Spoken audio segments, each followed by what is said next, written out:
Hello friends, it's Teej here, your favourite janitor, purple crayon eater and arbiter for the channel. Just jumping in at the beginning, as always, to let you know that if you have stumbled across this episode, please check the playlist linked in the description, because this is quite late on in the Nightmare Detectives canon, and I would hate for anyone new to be confused. That is the last thing we would want for any of you stumbling across this strange little series we've done. Secondly, I would like to let you know that there is a contest running on Dusklight Radio from this week through to Sunday, July the 7th at midnight EST. And if you want to enter, all you need to do is submit your story, poem, or Dusklight transmission skit, it is one entry per person, to dusklightradio@outlook.com with the subject Dusklight Contest. Now I'm going to tell you a bit about the rules. The rules are pretty simple. It must at least be somewhat spooky, and it must take place within Sturgeon. Now, you can use established characters in the lore if you want to, but I would encourage you to take your own spin. I want to see something wonderful, spooky, heartfelt. As long as you have passion in it, I'm sure myself and Lucy will love it. Now, on to the prizes and the places. Let's start with what the first place winner will get. First place will get a signed copy of every book. That's The Last Sin Eater, The Spaces in Between, Beneath the Static, The Things We Take Away and The Things We Leave Behind. You'll be a canon character in the next batch of Dusklight transmissions, an NPC in a Nightmare Detectives one-shot, a personal voice message from Everett and Evelyn, or whichever characters you like, and your work will of course be featured on the channel. Second place winner gets 2 signed copies of any of the above books, an NPC in a Nightmare Detectives one-shot, and a personal voice message from Everett and Evelyn, or whichever characters you want, and your work of course featured on the channel. Third place winner, it's 1 signed copy of any of the above books of your choice, personal voice message, and your work will be featured. I am really excited to see what you come up with. I am loving the little community we're growing. We are still talking about doing a Discord server. I'm not sure we're going to do it yet. I will keep all of you posted on the next live stream. And I really hope you enjoyed today's episode. If you do, please like, leave a comment letting me know your thoughts, and that's about it. Please sit back and enjoy episode 27, The Legend of the First Fractal.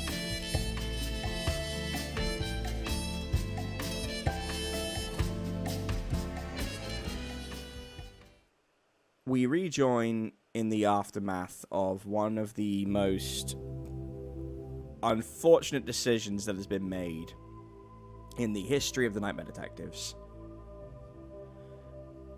And for 6 months now, we have talked about actions and consequences, and sometimes that has been friends playfully beating other friends to death. Sometimes it has been going to a shooting gallery and repeatedly firing a gun that you are not qualified to fire and killing an NPC. And those are fun ones. Those are the kind that we have a little giggle at. But the decision that was made in our last session is going to have consequences that go far beyond the understanding of the Nightmare Detectives. Baal is a force that I don't think anyone outside of Callista is fully prepared to deal with. And through the power of storytelling, we are able to go into the memory of Callista. Callista, I believe this was, I mean, we haven't got a canonical thing, but it was like a time before man, essentially. Yeah. And Callista's original role in the armies of heaven was to be essentially a general, a commander of a squad. And that squad was designed with taking out as many demons as they can and fighting the particularly high-ranking Scourge in their particular area. And I want to very quickly go on to the day that Callista has thought about more than any other outside of meeting and losing Paola. It is the day that haunts her more than anything else, and I'd like to know what she sees. Yeah, basically how I've thought about it is Callista was told by a recon group that Baal was leading an army toward another squad, and they weren't unprepared. Like, there weren't enough members of that squad to take on Baal and his forces. They were trying to take them by surprise. And so Callista was basically like backup for them. So she led her army to this, and she's been trying to get Baal for a really long time. So they didn't have a lot of time to prepare. She wanted to, sorry, it's my dog. She wanted to go immediately to get them. So she led her team in, and there were just way more demons than anybody was prepared for. Like, it was a really, really tough battle. And they really should have prepared more. They really should have brought more people and gathered more angels together, but they didn't. So that's sort of the context for the fight that takes place. But it was like one of the biggest and hardest battles that Callista ever fought. Just right off the bat. Mm-hmm. And we've already kind of delved into this a little bit in the series, but when it comes down to the moment that Callista is dreading more than anything, from that memory, it is when she lost her closest confidant outside of Ramel. Yes. Yeah. Basically, again, how I imagine it is Callista and Zephaniel really tried to stay together in battles, to cover each other, and they had a pretty good battle technique, but it wasn't quite as efficient as her and Ramel. Like, they had fought together longer and had developed their skills together, so they were more fluid than Callista and Zephaniel, but they were still good. And so they tried to stick together, but at some point, just because of how many demons there were and how overwhelmed the angels were, she lost sight of Zephaniel. And so I imagine her kind of going over like a hill or a crest of some kind and like trying to fight her way back to find him in the fray. And basically, in the distance, she sees Baal and Zephaniel and can't get there in time to stop what happens. And you are seeing this in your mind in a moment of pure clarity.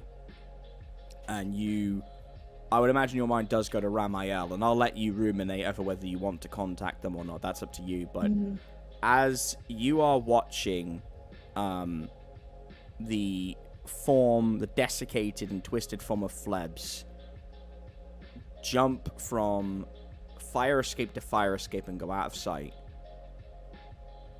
you are met with a crippling sense of dread. Yeah, I think the flashback of the moment, like Baal drove his weapon into Zephaniel was the most clear to her, because everything else after that was kind of a blur. And this is like a couple of days before she met Paula for the first time. Yeah. Because of the events that happened afterward. It was the end of one life, the beginning of another. Right, exactly. So Flebs, we'll come to you in a little bit, but just to stay with this scene for a moment, we're going to unpause. And the scene is as follows, and I'm going to let you guys play it out. The wall of the spaces in between, or the adjacent wall connecting it, because technically it is a haven that can transport itself, is ripped open. Jimmy is standing there, singed and cut and bruised. protecting the rest of the building.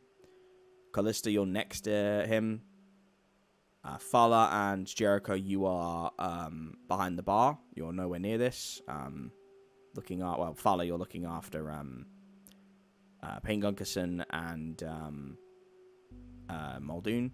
And that's our scene. I'm going to throw it to you. And I'll let you decide how you want to go with it. And I'll let you know when the clock moves forward. There is a background clock. But I'd like to just kind of give you guys agency to deal with this aftermath. Jimmy's gonna turn and look at Callista and be like, "What in the holy fuck was that? Or should I say, unholy fuck was that? It was Flebs, and then it wasn't." Yeah, Callista's just staring at the place that Flebs disappeared to.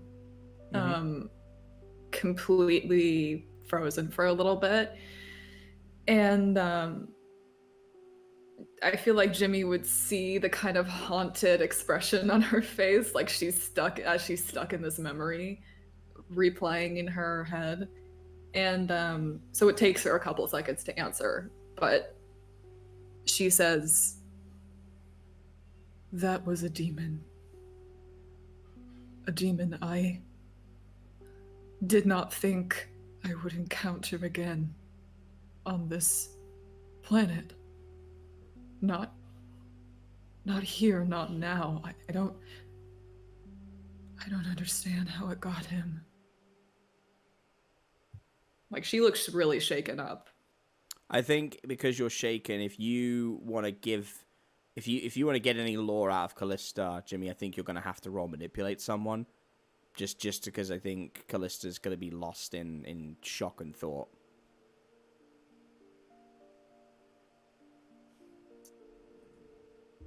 Jimmy will, as I said, he'll turn to Callista. He will put a hand on her shoulder and just be like, "A demon. If I have to roll for this, Tej, or you think I should?" Well, I'll just roll. Just manipulate a hunter, correct? Yes, sir. +1 because you and Callista have a good bond.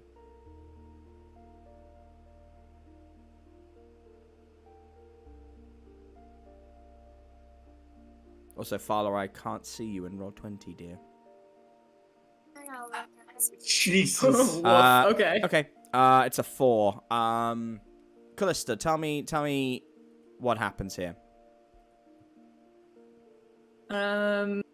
Yeah, I think because of the flashback, because of its clarity, in her head, I think she's still in battle. Like, she's still in that battle on the crest of the hill, watching Baal just, eviscerate Zephaniel, basically. And so when Jimmy touches her, I think she flinches away, like, really hard. And, like, it doesn't even look at him. She just, like, goes back into the bar. I think, as well, Callista, it actually switches your form instinctively. Yeah. Without you realizing it, the moment you reacted to Jimmy's touch, you went into your Eldritch form. Mm-hmm. And actually, would I be able to just, like, use angel wings? Like, could she just, like, fly away from it? Could she fly away, as in leave the area? As in, just, like, go back to her room, basically, in the space, like, still be in the space, in the spaces in between, but just, like... She doesn't have a room in the spaces in between. You'd mean her, her... Well, no, technically, yeah, I see what you're saying, sorry. I think on a fail, like, we have to have a volatile reaction, so... Roll the wings, and we'll see where it takes you. Yeah. An 8. You end up on the rooftop. But your wings, you can walk down. There's nothing. But yeah, your body shifts and changes. Your wings snap out. So you're so used to these little adorable, like Callista's wings ruffle and all that. They don't do that anymore because they're made of leather and they're spiked. And now when you have a versatile or volatile reaction, your wings don't do little subtle, graceful movements like feathered wings do. They snap.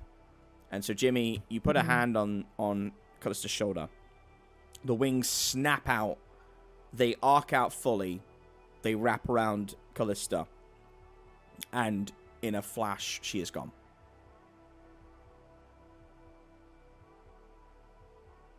Jimmy turns and looks back out into the distance where Flebs had gone, and he just stands there with a look of forlorn.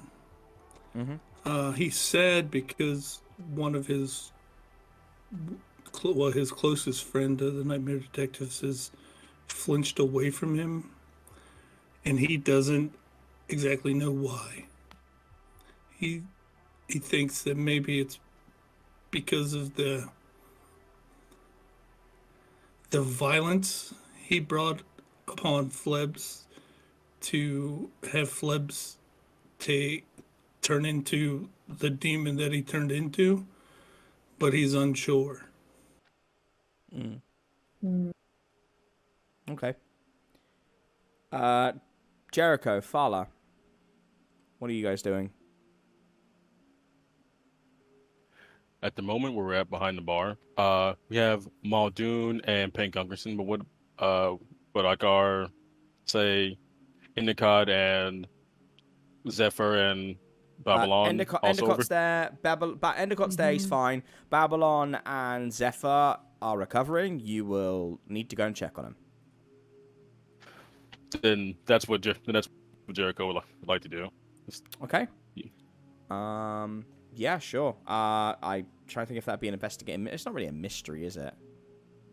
I mean, if they're not responsive. I mean, if they are responsive, that's, I guess it really wouldn't be. But if they aren't, like, Jericho would like to try to like discern like if they need what's wrong with them, like if they just got hurt during like the exchange or something. Okay. Yeah. Let's go with that then. Just like because you're just trying to see what's going on. So yeah, that's fine. Yeah, just like analyzing everything. Okay. An 8. Yeah. So are you doing flexible or are you doing standard? Standard. All right. Ask away, bud.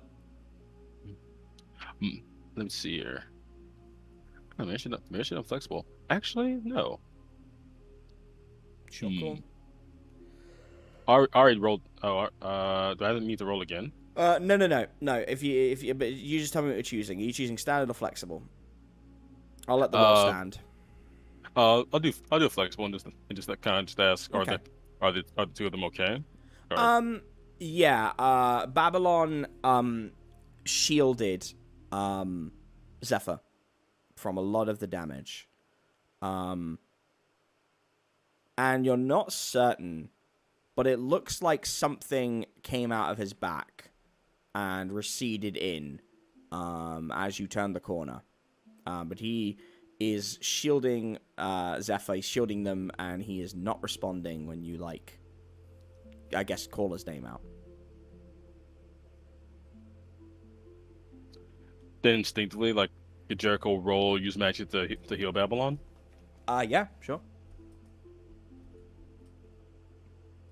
No, and just kind of while he's getting healing magic ready, he's just trying to kind of talk to him, like, okay, hey Stump, wake up. Well done. Are you okay?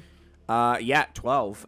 Yeah, you heal him, and he finally relaxes his muscles, and he leans back and sits down on the floor, leaning against the booth where Zephyr is. They're still asleep, and says,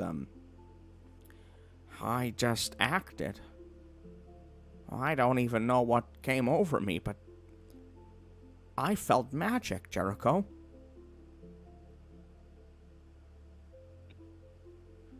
I have no idea about the magic part, but you acted because you're a hero of Babylon. We've already established that, though.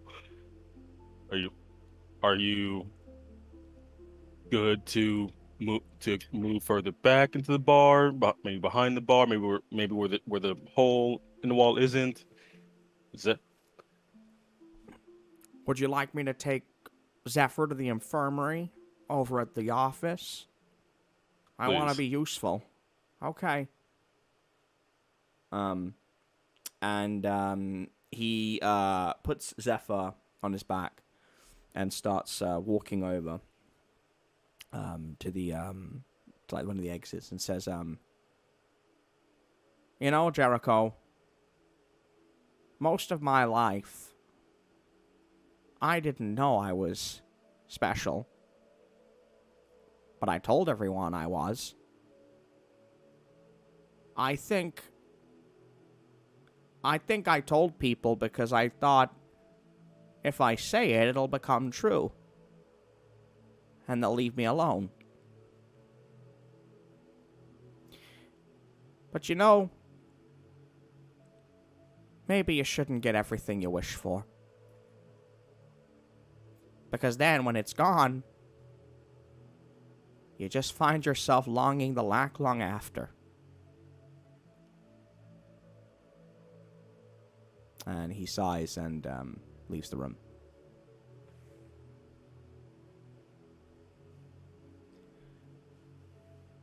Okay. Fala. What are you doing? Fala is walking towards the hole in the wall, I guess. And I guess she'll turn to Jericho and say, I guess we should go check this out. And she just kind of walks through the hole and wants to investigate, I guess, to see more about kind of what all's happening. Yeah, sure. Oh. Yeah, right, get them out of the way. Get the bad ones out of the way. Fala, you walk through the hole, and you see the visage of Baal, and your knees give out from under you. You are once again back in your workshop, shall we say, your family workshop. It is the night of your travel. And you were at your desk working away. The council wanted something new for their enclosure, and you couldn't sleep, so you thought you'd make them something. And Gus was shedding, so you needed to be on hand to keep an eye on him. And you fell asleep there, and you were woken in the middle of the night by the horrible but familiar sounds of clattering, stumbling, and crashing. And when you went to the connecting garage to your Death May Die Emporium, your little time machine TARDIS, you see your family members in a pretty intense situation, rushing around. One of them has been caught by one of these possessed demon humans. And I think I said who it was last time, but I'm going to retcon it, because I'd like you to tell me who you think it is that is currently in the throes of this creature that your family are trying to save. I have that my uncle had turned and he was killing my brother. Mm-hmm. That's sort of what had happened. Mm-hmm. What would Fala do in that situation? I think instinct would kind of take over, and she would jump in to do pretty much anything to protect her brother in that moment. Mm-hmm. And yeah, just try to get the creature off of him, no matter who it was, I guess. Okay. Give me a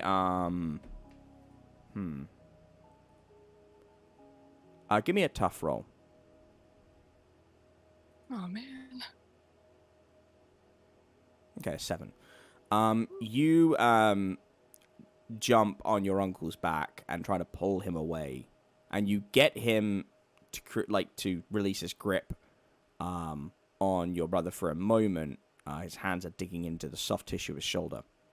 And he throws you into the wall. And he is about to go back to doing what he's doing. You realize that your strength alone isn't there, and your dad pleads with you to get one of your weapons. What one would you use in a situation like this? In this instance, I would probably go for...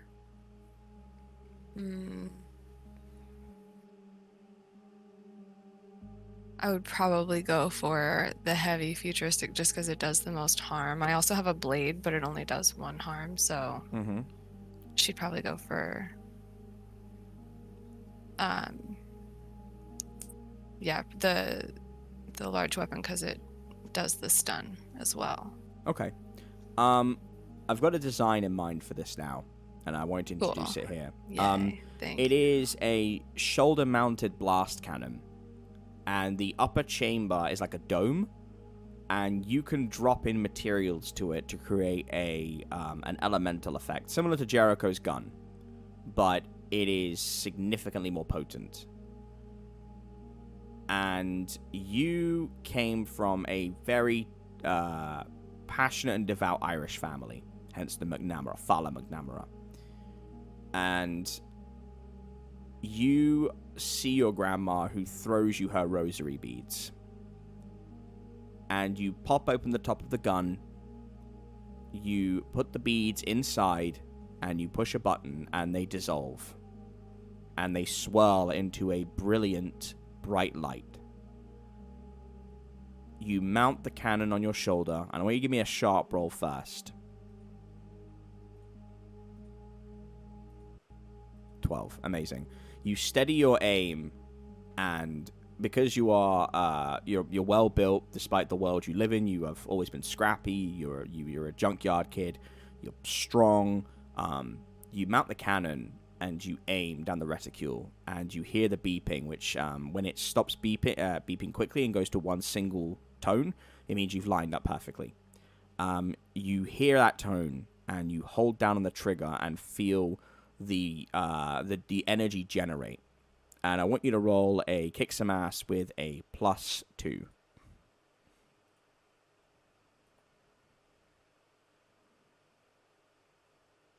Okay. As you do this, Fala, you fire the beam, and an almighty white light erupts from the cannon, and it tears through the head of your uncle clean, and it disintegrates it. But you knock one of the pillars in the house, because you're unable to control the trajectory fully. And that pillar comes down, and it crushes you, your brother, and your dad. Your grandma and your mom, they get out on time. I think your other siblings weren't there, but you guys are crushed. You suffer a pretty bad concussion. Bumps you around. And you are pulled out of the rubble. And your dad looks you in the eyes, terrified but proud, and says, "You gotta go. They're descending on us." And you look around, dazed and confused, and you realize that you just blasted holy light at a creature made of demonic forces in a world inhabited by demonic forces. And they're coming for you. They're coming for all of you. And you beg and plead to be let in the time machine, to have them all come with you. But you know that only one McNamara can occupy that space. And it's got to be you. And the last thing you see, as your dad shoves you through the door, is your brother's leg sticking out of the rubble. And you don't know if he's alive or dead. as in the distance, coming over the Golgothan Bridge, is several hundred demons. And as we go back to the present, you are reminded of that descent upon your little workshop. And that in the background, in a pillar of refracted light, was the eldritch unlocked form of Callista. And it terrifies you to your core.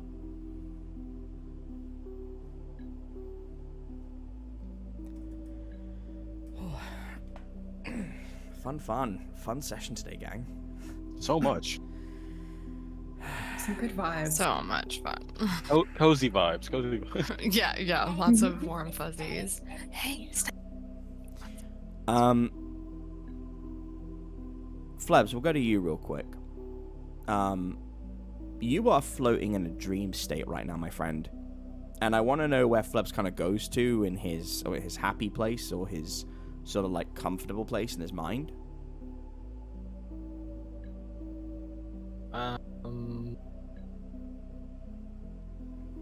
Does Flebs have any idea what just happened just before he started dreaming? Should we have a roll and find out? Yeah. Should I sharp roll? I think that would be good, my friend. Okay. No. Oof. No, he has no idea. He is having a big sleep. Flebs is not beating the hawk schnoo me allegations. He is now dressed in a set of striped pajamas with big floppy cat shoes, slippers, with a big nightcap and a candle. He is big sleepy. Yeah, you have no idea, I'm afraid. You have sensations, but you are like, you're in that, you know that level of sleepiness. It often happens post-surgery, but like when you're really sick, where you are so tired, where you just cannot connect with the conscious world. Like, you know that there's a conscious, but you're just, it's so beyond you. That's what you're in right now. Okay. So, I don't know. I don't know what I would see. Hopefully not my mom. Well, that's up to you. This is your happy place. That's why I'm asking. Yeah. Well, happy place would be like me with my family and everyone is still alive. Okay. So, let's say it's Christmas and we're all opening presents. Okay. Is it, so it's you, Nautilus, Julia, your mom, and your dad? Is that it?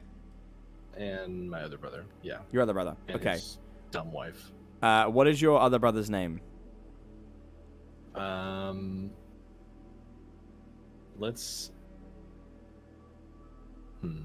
I can give him a name call if you don't him have one. Mata, Mata. Mata. Okay, Flebs, Mata, and Nautilus. Okay, Flebs. What about the wife? Let's not bring her name into this. Okay, so she's just the wife. The wife. Why don't we give her a nice, simple, fictitious name? Let's go How about with Dummy. No, because that will open a can of worms as to why we're naming the only woman that's involved in this dummy. Let's go with Letitia. No, that's too fancy. How'd you know she was black? Letitia's not just a black name. Well, I guess you're right.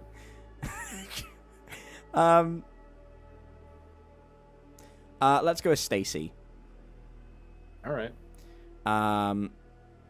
Yeah, well, she's gonna have the whitest name like next. Okay. Well, anyway. You're opening presents. Actually, no, we're gonna go with Stacell, because I want if you've got weird names, she's got to have a weird name. So it's Stacell. Stacelle. Doesn't exist as a name, and now it's just like if you've got Flebs, Nautilus, and Mata, then we're having a weird name. It's just Stacell. I'm gonna make a note of these now. Actually, Flebs, Nautilus, Mata, Stacell. What about your mom and dad? Let's call my mom Tex. Your mom is Tex, okay. Yeah, and my dad is Scorpa Cat.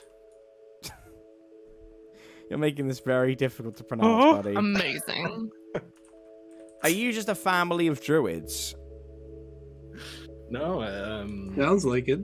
Tex was my mom's nickname when she was a kid. And then my Scorpicat? dad, when he created a character on Star Citizen, he went with Scorpa Cat. Okay, what about So Mata and Nautilus then? Nautilus is my little brother's username, Oh. and then same with Mata. Oh, well, that's really cute. That's really cute. Okay. How old is Mata? So we know Nautilus is the older brother. How old is Mata? He's my older brother in real life, and we just reversed it. Okay. For Nautilus, because he's my younger brother, so Yeah. we say he's 2 years younger than me. Okay. Let's make a note there for everybody. So you're all opening presents. This is quite a nice scene, actually. It's odd for you, Flebs, because everyone looks normal. They're wearing normal human clothes, some festiveness. No one looks the way that you would envision them to do in the world they do now. And if you want to know what everyone's opening, you can do a sharp roll to intuit. But right now, you have got a couple of presents in front of you. Your mom is opening a present. Your sister-in-law is watching. Nautilus is smiling. He's got a present. Mata's got a present. And Scorpicat is drinking some eggnog. So what would you like to do in this memory? I was always super good at guessing which present was which. Okay. So I would always like shake and like lift up each present. Okay. Like, I know what this is. I know what this is. Mm-hmm. So I would do that. So you're doing that for And one of your. hopefully- You've got 3 presents. You're doing that for your first one. Yeah. Okay. All right. Give me a sharp roll.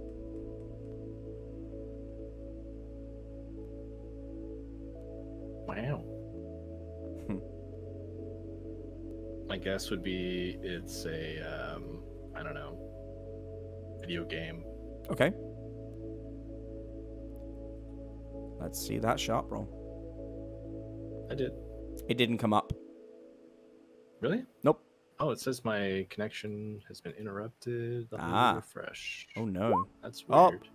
All right, there we go. Got a 9. Okay. Yeah. Yeah. Yeah. It's you open it up. It's a video game for the Sega Saturn. And Sounds about right for a dream. exactly.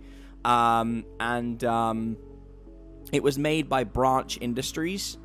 The game is known as Graveyard Simulator.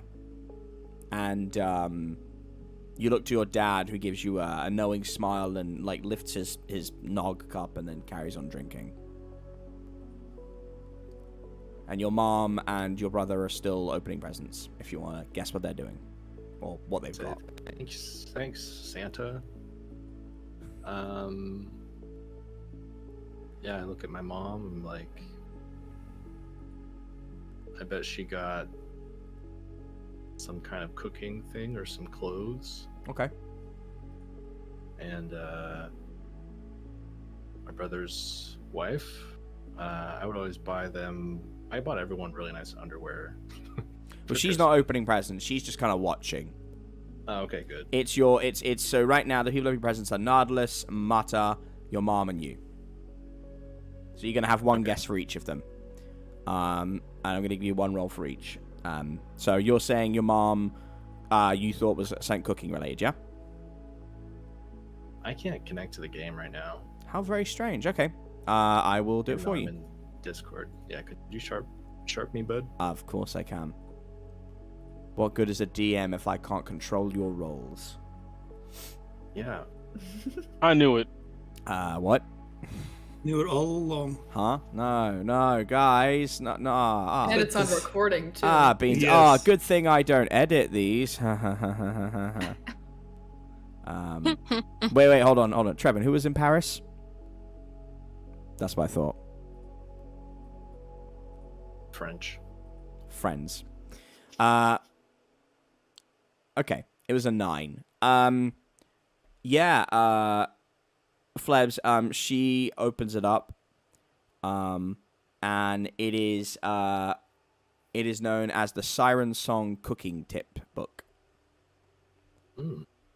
And on the front is a beautiful red-headed woman, with alluring eyes, standing back to back with another individual, a bit taller, with grey hair, short, and they both have like these little badges, and it says the Detectives of Good Cooking underneath it, and you feel like you know them, but not able to place it. And we all made a cookbook. No, just the two of them did. Oh, okay. It's the it's the Sirens Cookbook, and it's by M&C Publishing. And she looks and she speaks, but it's like there's a mute button, and she just cherishes it and holds it, and the book starts glowing a little bit. Okay, you got one more. You got a gift for yourself. You've got a gift for Nautilus and a gift for Mata. Okay. I usually buy them underwear, so that would be my guess. Some nice Under Armour underwear. This is for you, sorry, or for Nautilus? For Nautilus. Okay, yeah. Some undergarments. What an interesting phrase for boxers or underpants. But yeah, sure. Okay.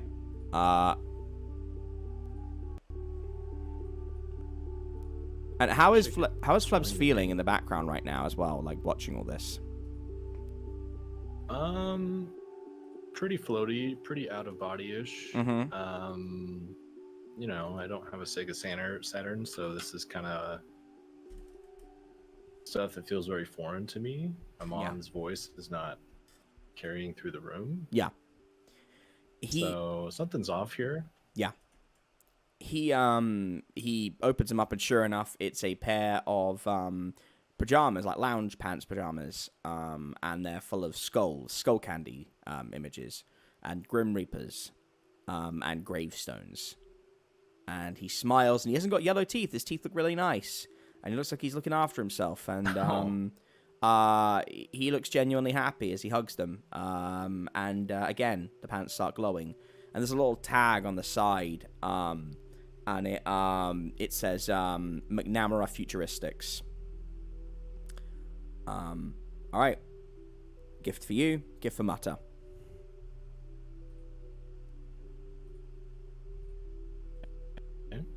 You want me to guess for Mata? It's your choice, whichever one you want, bud. I guess for Mata, you know, I would never buy skull candy pajamas. So at this point, Flebs is kind of feeling like this is not real. Mm-hmm. Okay. Still gonna guess, and I would guess underwear again. Okay. For Mata. For my brother. Okay. Mata. Younger brother. 7. No. Oh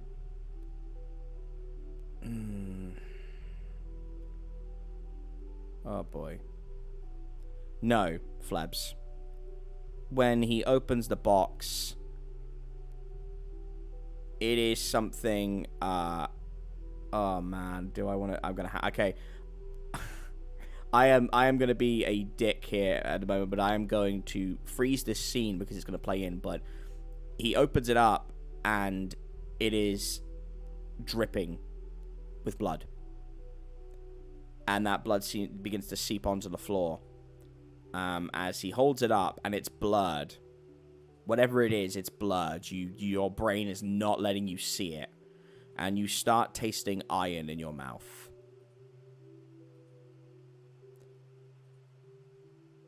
And you hear a voice saying, "You've still got one more gift, Flebs."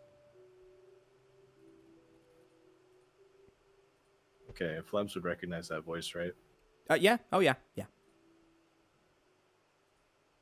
Okay. So I'm like, it's been more than 10 minutes. He had an hour, by the way, not 10 minutes. Oh, 1 hour. Um, More than an hour. Yeah. So you're trying to speak to him? Yeah. It is the sensation you get in a nightmare, which I'm sure all of y'all have had, where you're trying to run away or scream or do anything, and it's like slow motion. Like everything you do, it's like, you know, when someone's running at you and you try to get away, and it's like you're running through molasses or quicksand. Like it's you think it, and you're saying it, but it's like it's not coming out. Okay. But I'm sure he hears you because it's in your own head. All right. Yeah. You gonna open your gift? Yes. Do I have to guess what's in it? You go ahead. I've done your roll. Tell me what you think it is.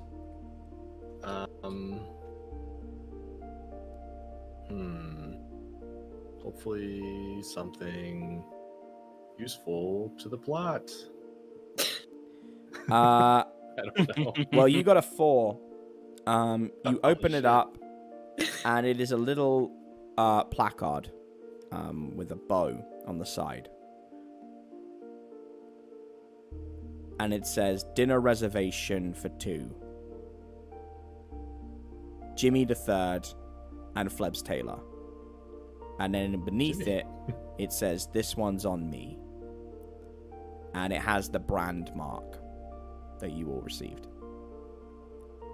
And you cast your eyes up, back towards Mutta, and you see what is the gift. And we will reveal that in a little bit. I'm looking forward to this dinner with Jimmy. Okay. Callista, we're going to jump back to you. Okay. What have you been doing in the intervening few minutes? Callista's still... I think she's still sitting on the roof. Like, she was kind of intending to go to a room. But when she ends up on the roof, as long as nobody else is up there, she doesn't really care. Like, she just needs to be alone for a little bit. And so I imagine her just like sitting on the roof, still in eldritch form, still like completely lost in her memory. Mm-hmm.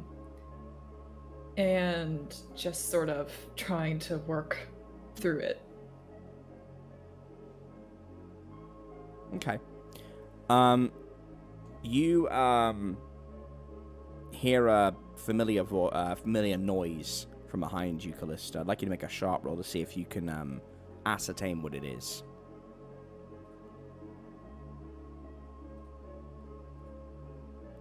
Okay, 7. You think you know, you're not 100%, but it is the sounds of heaven. Someone descending. And Ramel comes down and stands behind you and says, would you mind if I joined you? Callista looks up, and I think even in eldritch form, it's clear that she's surprised to see him. He tilts his head looking at you like that. Says, but this is an interesting look for you. Are you going through a phase? No, well, yes, I suppose. But I knew it. It's a bit of a, well, permanent one. I hear on Earth when young people go through a rebellious phase, they dye their hair black and start to become moody and broody. But you already did the latter for most of your life, so this cannot be much of a phase. Yes, I suppose I deserve that. No, I would have thought you'd heard. He, his smile fades and he says, no, I did. I was trying out a new thing where I'm lightening the tension. Not sure I'm very good at it yet. But since you are not of our kingdom, it opened my mind to change. But that doesn't change the fact you are still my sister. And when you are in pain, I feel it. And I will come calling. May I sit? Callista kind of helplessly, like just looks at him for a minute and then just sort of helplessly gestures next to her and nods. He shuffles over and like has to like put his robes underneath him so they don't catch. And he sits down like, this is very uncomfortable, but the view is nice. How is your human body working out? They're quite clumsy, aren't they? Yes, they seem it. You are smaller, but somehow stronger. Is this why you like humans? It's something you get used to. But they don't take very long to do that. I mean, they start out so small and vulnerable. He holds up a picture of baby Callista while you're doing that. Like, and just like blank face, like, you mean like this, Callista? And it's you doing the yeah, like doing the little sword fighting. Yes, I suppose so. But they just adjust. They adjust so quickly. They don't have a lot of time like we do. They just keep going. And they learn to crawl and walk and run and fight and so many other things along the way, and they just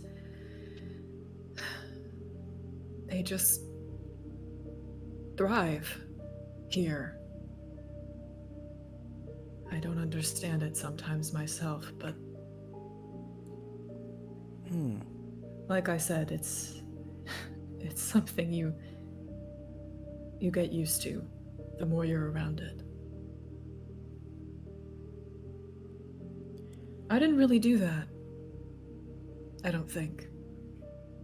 I don't know if I ever really adjusted the way I was supposed to.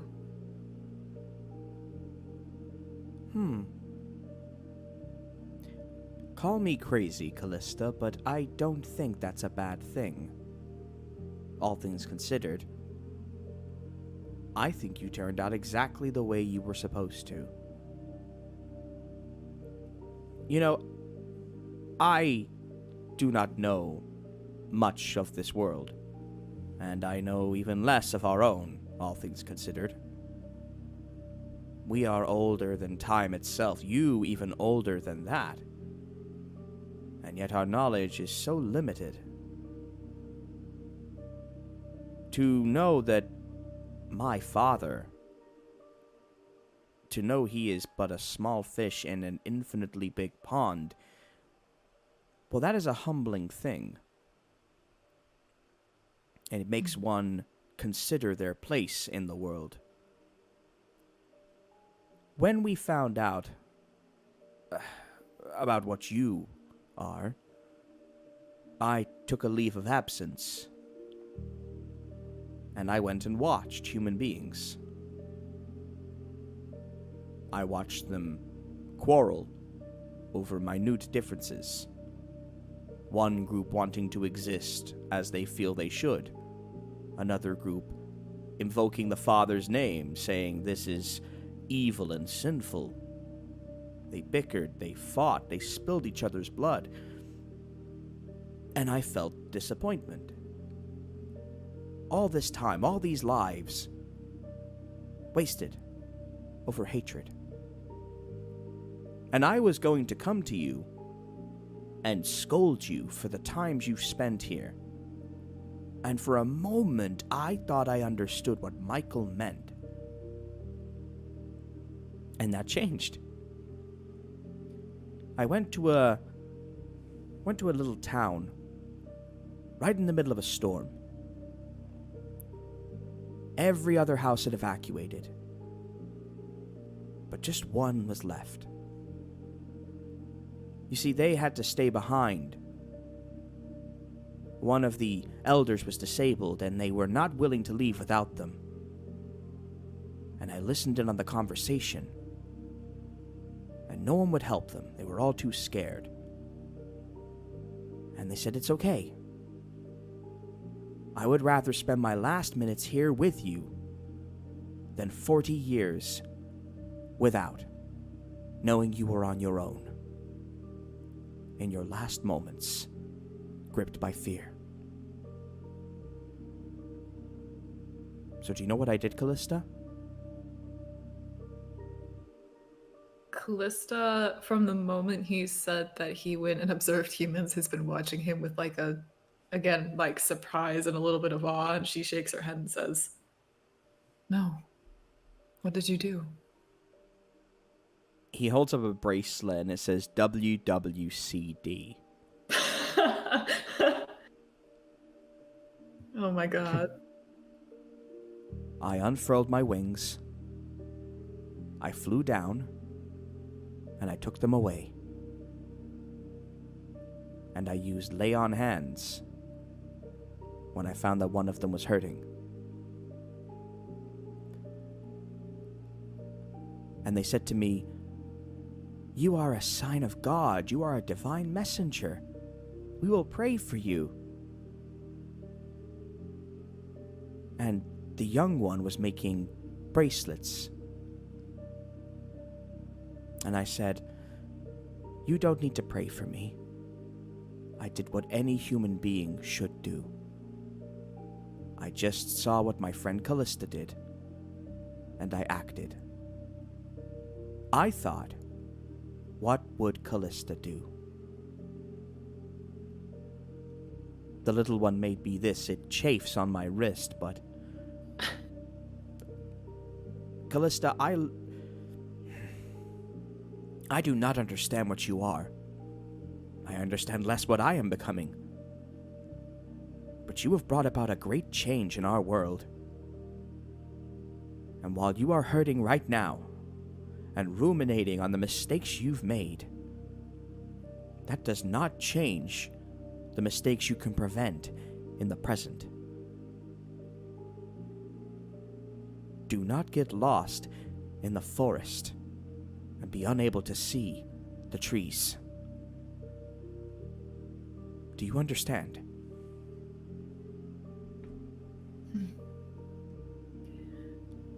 I understand that you're using metaphor.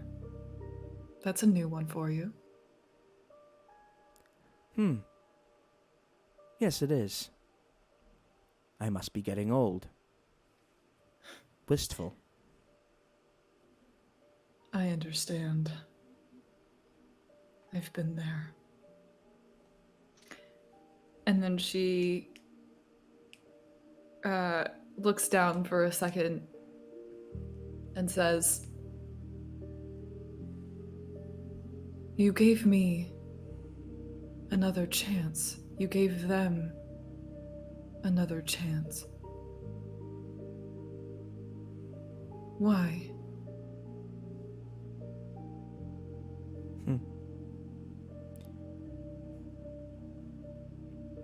I'd love to tell you that it was because I wanted to see what you could do, like little rats in a maze, simple, small humans. No, it's because of this. And he holds up that little cube, and it has Zephaniah's message still on it. And he replays it. Oof. The one that he said right before he died? Yeah. Do you remember what he said? Vaguely, yeah. Like, basically, for forgiving Callista for not being able to get to him, right? Yeah. He says, you could have shown this to the entire squadron, to the armies of God, and been exonerated. But you didn't. You knew that everyone needed someone to blame.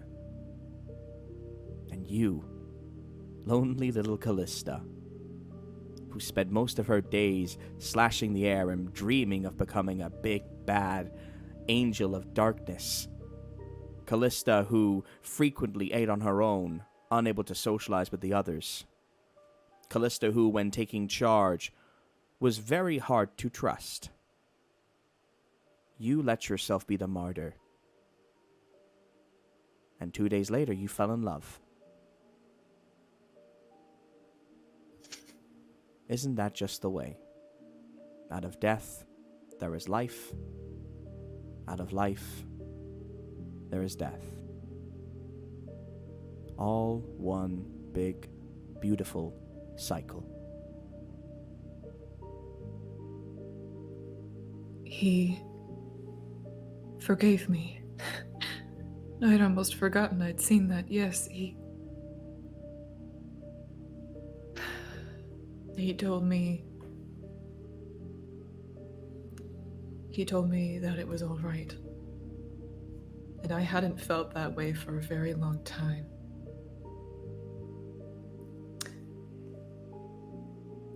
I couldn't go back home even if I wanted to. Heaven is not home to me anymore. And it seems on your path to independence and to the freedom of choice, you may have to make one yourself someday, the same way I did. Oh, don't worry. I already have. Which leads me to here.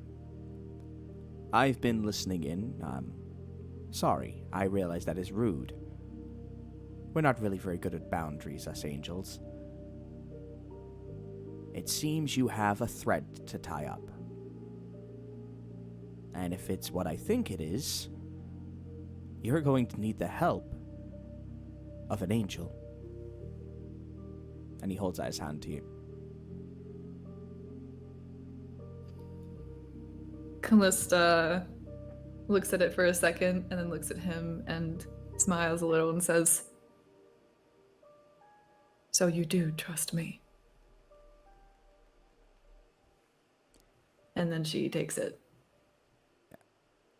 And his eyes glisten and a smile flickers over his usually emotionless face. And he says, "That's what Callista would do." And we're going to leave you two there, and we'll pan the scene out.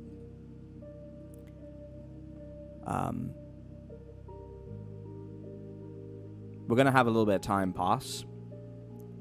Fala, you're going to have... They'll give about 20-30 minutes at most, but give Fala a chance to recover. Jericho to help clean up the bar.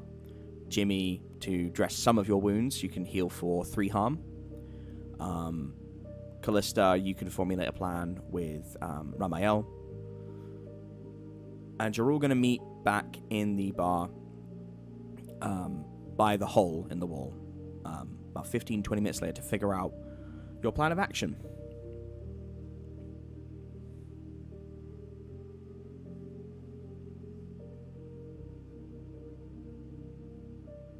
Yeah.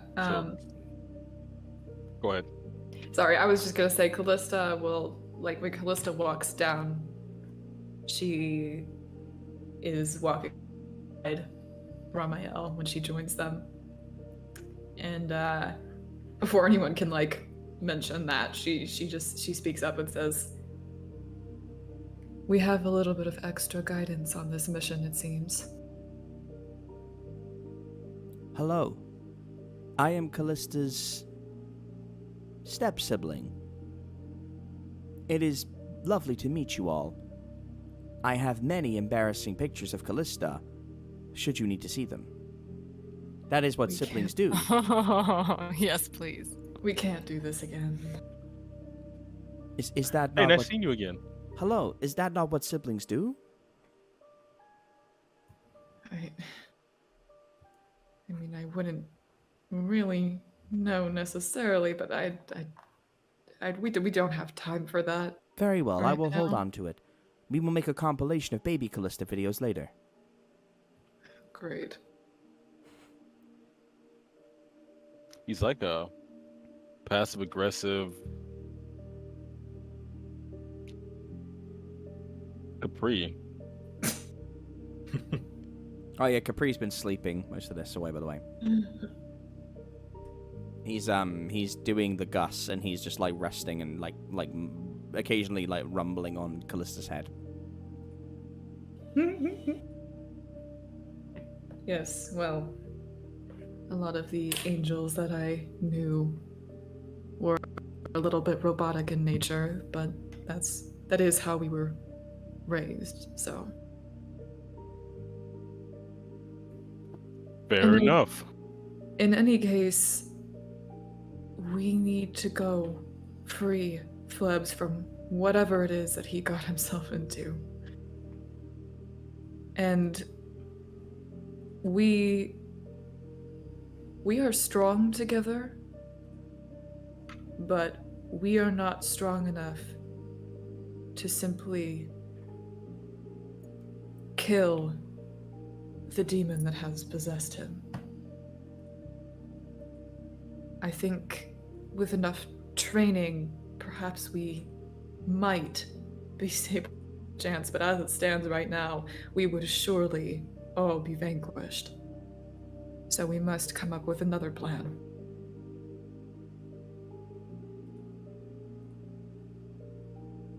Do you have any suggestions? I'm no expert in fighting demon. You are, so you can take the reins on this one. I am experienced in fighting demons, yes, but this particular demon, I've never been able to conquer him. He is a long-standing adversary of mine, and he has always been several steps ahead. He is also one of the strongest demon kings that we possibly could find. I believe he is ranked first as a king of hell. Not the sort of person any of you could defeat. No offense, you are all clearly very strong, but this is a king of hell. None taken, really. It's just, it feels like a very Flebs thing to do to get somehow caught up with a king of hell. You know? everyone else feel that? Flebs does seem the sort of person to reach out and touch anything within his grasp. Oh God. Man. And he, Ramel Cox said, like, did I say something? I do not understand. We'll tell you about later. There was just a thing, an incident. Oh, so this has happened before. This is not surprising. Have you ever considered giving Flebs mittens or some protective headwear to alleviate his concerning habit of reaching out? Protective headwear does sound like a good idea. Yes, I am concerned he may once again fall into the pit that shall not be named. Well, you see, he was in a coma, so we made the assumption that in that state he wouldn't be able to do something like this, and that was where we underestimated him. So I see. He's a man of many talents. but he is our friend. And knowing Baal as I do, it is more than likely that he manipulated Flebs in some way and promised things that he could not or would not deliver. So I wouldn't place the blame entirely on Flebs for succumbing to him, because I do not think that Baal would have taken control amicably. That being said, I don't know what his goal here is. He's very powerful, as we said, so he must want something specific from Flebs. And that is something that we have to separate him from. Yes, I would agree. I also believe time is of the essence. The body that Flebs inhabits will need to feed soon. So, I suppose our first step should be to figure out where he's gone. We simply must hone in on his energy. Callista, take my hands. Callista, pretty much immediately turns to do so. Like, I can already tell they're working together pretty much the same as, or not the same, but like similar to how they used to. Okay. Roll a sharp with a +1 advantage. There's been lots of sharp rolls. They might as well just be the sharp roll session. 11. Woo! He looks at you for a minute and says, "This is a good look for you. Scary, but good. I think Paola would have liked it."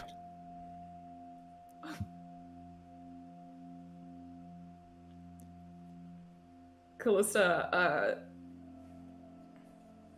her wings sort of,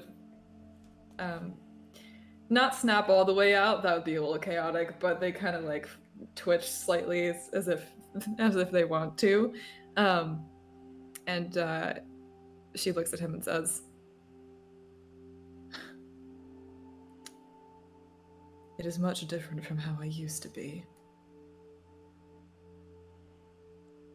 Different is not always a bad thing. Sometimes it just means change. And he projects an image into your mind, and it is following a scent trail. It's a red hue, and it runs through the entire block, goes round the corner, and runs towards the district opening into McGraw Park, where Flebs' body is hunched over something.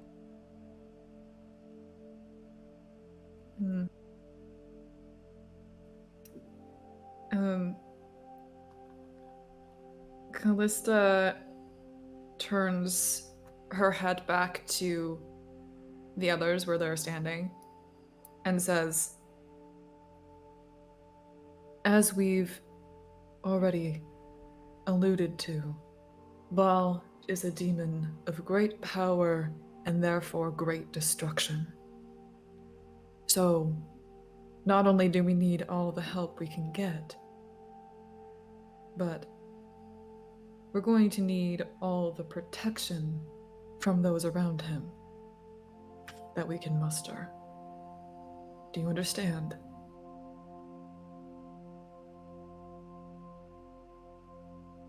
Fala nods. Yep. And me nods Heard as loud and well. clear.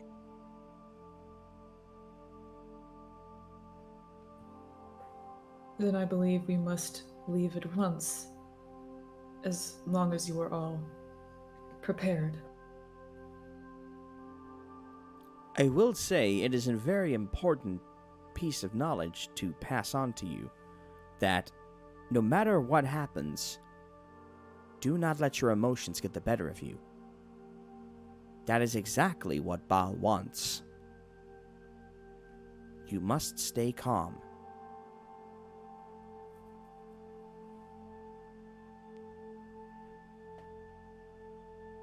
And he doesn't say it to anyone in particular, but like Jimmy, you feel like his eyes might like just look over at you real quick and then look away. I can do calm. And he says, "Oh, I hope so. I really do." Okay. Is there anything y'all want to do before you take off? Jimmy would like to cast unquenchable vitality before we leave. Okay. Yeah, sure. Good call. That's a nada, my friend. So on a 3, I think it just does nothing, right? Actually, it says on a miss, your injuries get worse. Ooh. Well, you did heal. No, that's fine. You did heal 3 in the break, so Yes. you're gonna now take another harm. The burn that was left on your your face, and it goes down to your neck. It glows a bright red, and it glows a bread, and it sears your flesh. It's very yeasty. Yeah, it's very. Oh god, what an evil word, yeasty. You know, hey gang, I haven't been asleep since Saturday, and it is 2 a.m. Be nice to your DM, or I will punish you. It sounds like I'm laughing at you, but I'm laughing with you. Yeah. Oh, that's fine, because you don't know what Mutter got in the box, and I'm just gonna relish in that. So I get the last laugh. It glows a bright red, and it feels like the brand on your body, and it sucks, Jimmy. It really sucks. All right, let's roll. Everyone happy to go? And Fala use a medic to heal him before we go. Yeah, if you have the skill. I mean, I do. Okay. Cool. You've got Endicott there as well if you do need him. Okay. Yeah, we should probably tell the. For the sake of ease, they're there. They're not like hiding. Like Endicott, Okay. Muldoon, and Pink Gunkerson are there. Listening from the sidelines. All right, a 7. 7 and 9. Choose one. Heal 2 harm or stabilize the injury. It's up to you. I don't become unstable, so Okay. I guess it would All just right. be heal 2 harm. There you go. Okay. And there you go, bud. Endicott. Thank you. Endicott says, "Oh, for goodness sake, James, come here." Oh, well, let's just Jim- totally negate Jimmy all will- of my medical training with all this stupid magic. That's fine. Thanks. Jimmy will walk over to Endicott. Jericho just No, says, that's okay. I didn't just waste all of my gear. That's fine. Yeah, there Wait, you go. wait, There you wait, go. no, wait, Enjoy what? your Huh? silly, Hang on, what? silly magic. Oh wait, no, that's that's a not- glitch. That's a glitch roll. Oh, No, it's you a added a 0. plus. You added a plus. You added a Yeah, plus sign. I forgot to add. Yeah, that's yeah. He yeah, does okay. it. He does it, 12. and It was a 12. he does it, and like it actually like his wand flops down. And he says, "Oh."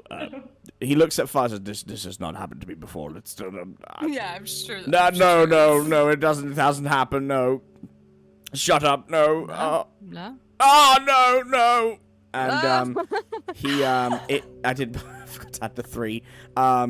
He tries again, and it just flops down, and then it like the magic's just dribbling on the floor, and he's just like, "Oh, this is terrible. No, please, no."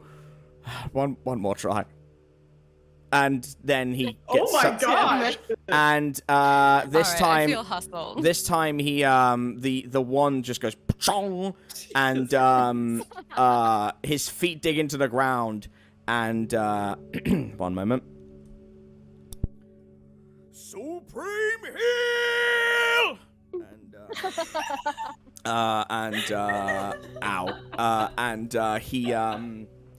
he heals Jimmy for 5 harm. Jesus Christ. That was both the lowest and the highest roll I've ever seen. Same. But the heal is so intense it knocks him into the bar and renders him unconscious Good. because he went from a 0 to a 17. So there you go, Jimmy. Muldoon's just like, Jesus fucking Christ. All right, I'm gonna look after I'll look after David Blaine over here. You and Chris Angel go and have yourselves a good time, okay? And Callie, I want you back before the sun. I want you back before the streetlights come on. Magicians? Dream magicians. Eerie. I'm naming magicians. What do you want from me? What do you want from me, Pen? Huh? Not carry on. Carry on what? Carry on doing what? Naming? Just do whatever you're doing. You Oh, know, okay. It's just you All could right. be a little more creative. All right, than I'm just, sorry. I All mean, right. Sorry, Doctor Who. I'm very sorry. I'll get better at it. Why don't you quantum leap out this conversation? I'm trying to talk to Callie. We've all been through a lot. Maybe the next leap will be your leap home, huh? One would fucking hope. At least the next leap will hopefully be away from here. This conversation. I mean, I Fala just walks away. Hello. 30 seconds ago. Oh, the joke I made. Hang on. Fala, it's for you. No. We you have know fun. what? Hey. Now we have Yeah, fun. You okay, be careful, alright. okay? Okay, take care. Guys, Flebs could be killing someone right now. Callie, I want you back before the street lights come on. Good point, Jericho. We really should leave. Yeah, all right. Hey, you got my number. It's on speed dial. I will call you if I need you, Muldoon. Thank you. Okay. Hey, Ramel, get her back by 9. You hear me?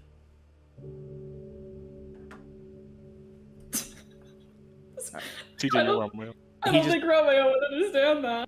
Ramel's just... No, I know it's me. I'm just like thinking about Ramel's just like... Is this your Eldritch father? Well, not my Eldritch father, but he's human, first of all.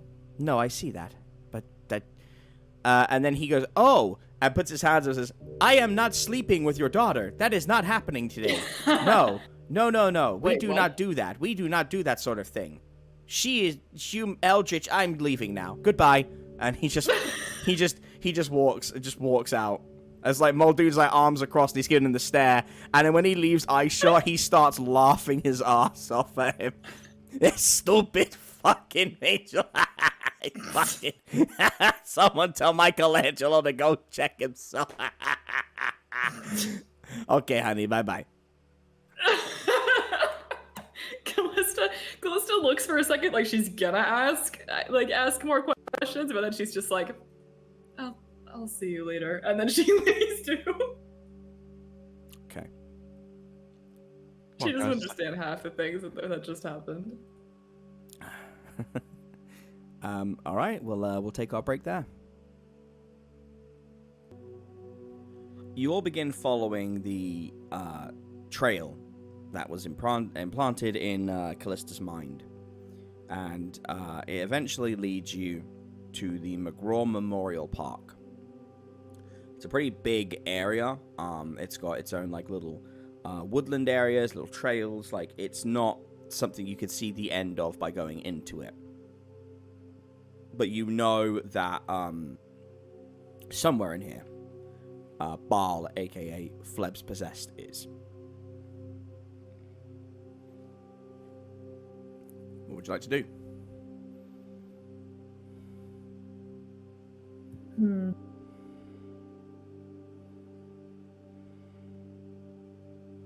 One sec. I'm just looking at the, Okay, can I investigate a mystery? Yeah, absolutely.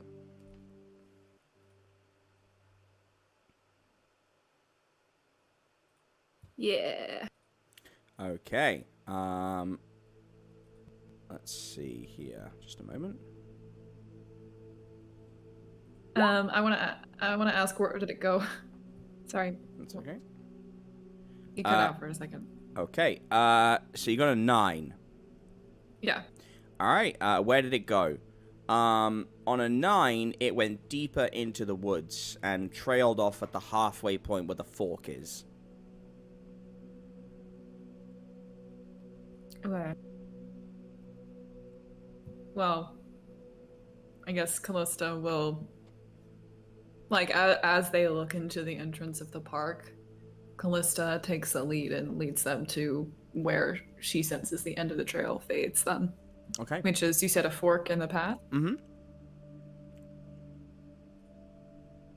Okay, well, then she stops there and says, I don't know which direction he went, but it was one of these two.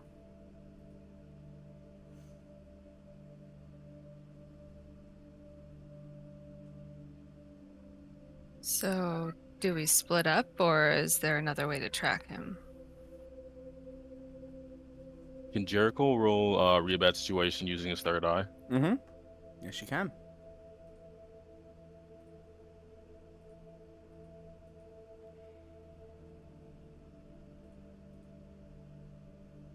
Nine. Okay. Yeah, you got a 9, bud.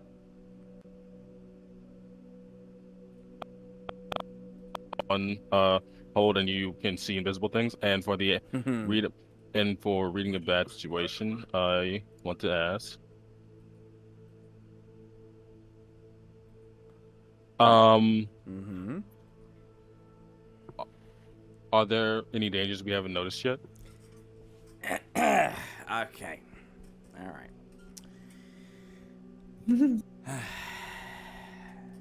Yes. Jericho, actually everyone but Jericho, make a sharp roll, please. Everyone but Jericho? Everyone but Jericho.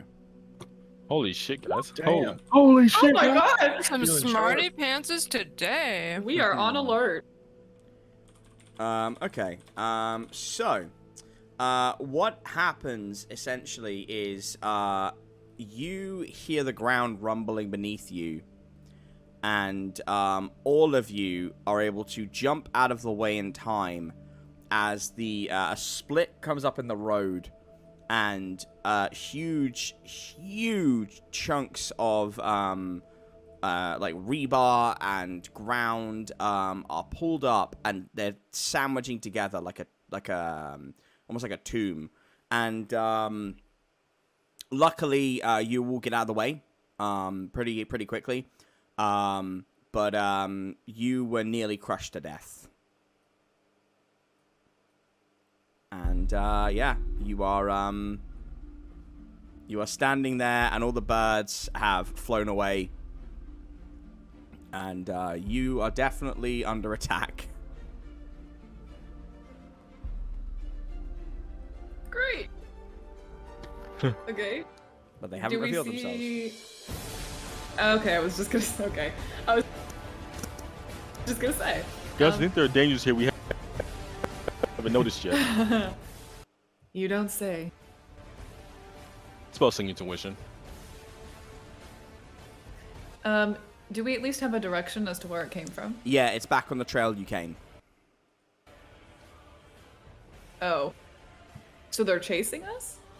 I mean, it's the Fractal Hunt, baby. Well, yeah. I guess that's fair. Man, okay.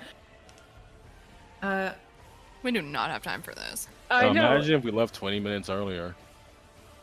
not saying anything. That's Callista looks between the two paths. Like, she looks back toward the direction that all that rubble came from, and then looks back at both directions on the fork and says, "It seems our decision just became a little bit more urgent. I think we just have to commit to one and see if we can find Baal there. But I think splitting up would probably not be a great idea right now."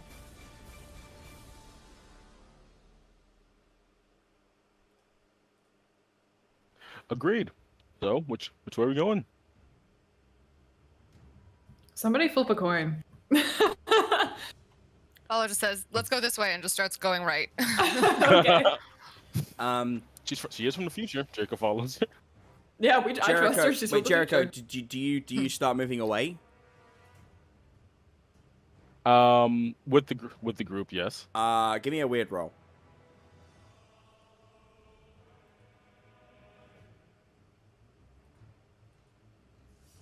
Okay, 11. Yeah, you can't leave. It's like a video game barrier. Crap. You walk with them, and you like walking into a screen door. You're a bonk. And Ramel looks back and takes a moment and squints and says, "Ah, you have been challenged in the Fractal Hunt. You cannot leave. One of you must go down." Okay, fine. Okay. So either we deal with this first and then go find Ball, or we do have to split up. No. Jericho must face this on his own. The barrier has already been erected and we have already left. I trust Jericho can do this. Having seen him fight with you, it is clear he is more than capable. Just remember, Jericho, and he holds up the bracelet, WWCD.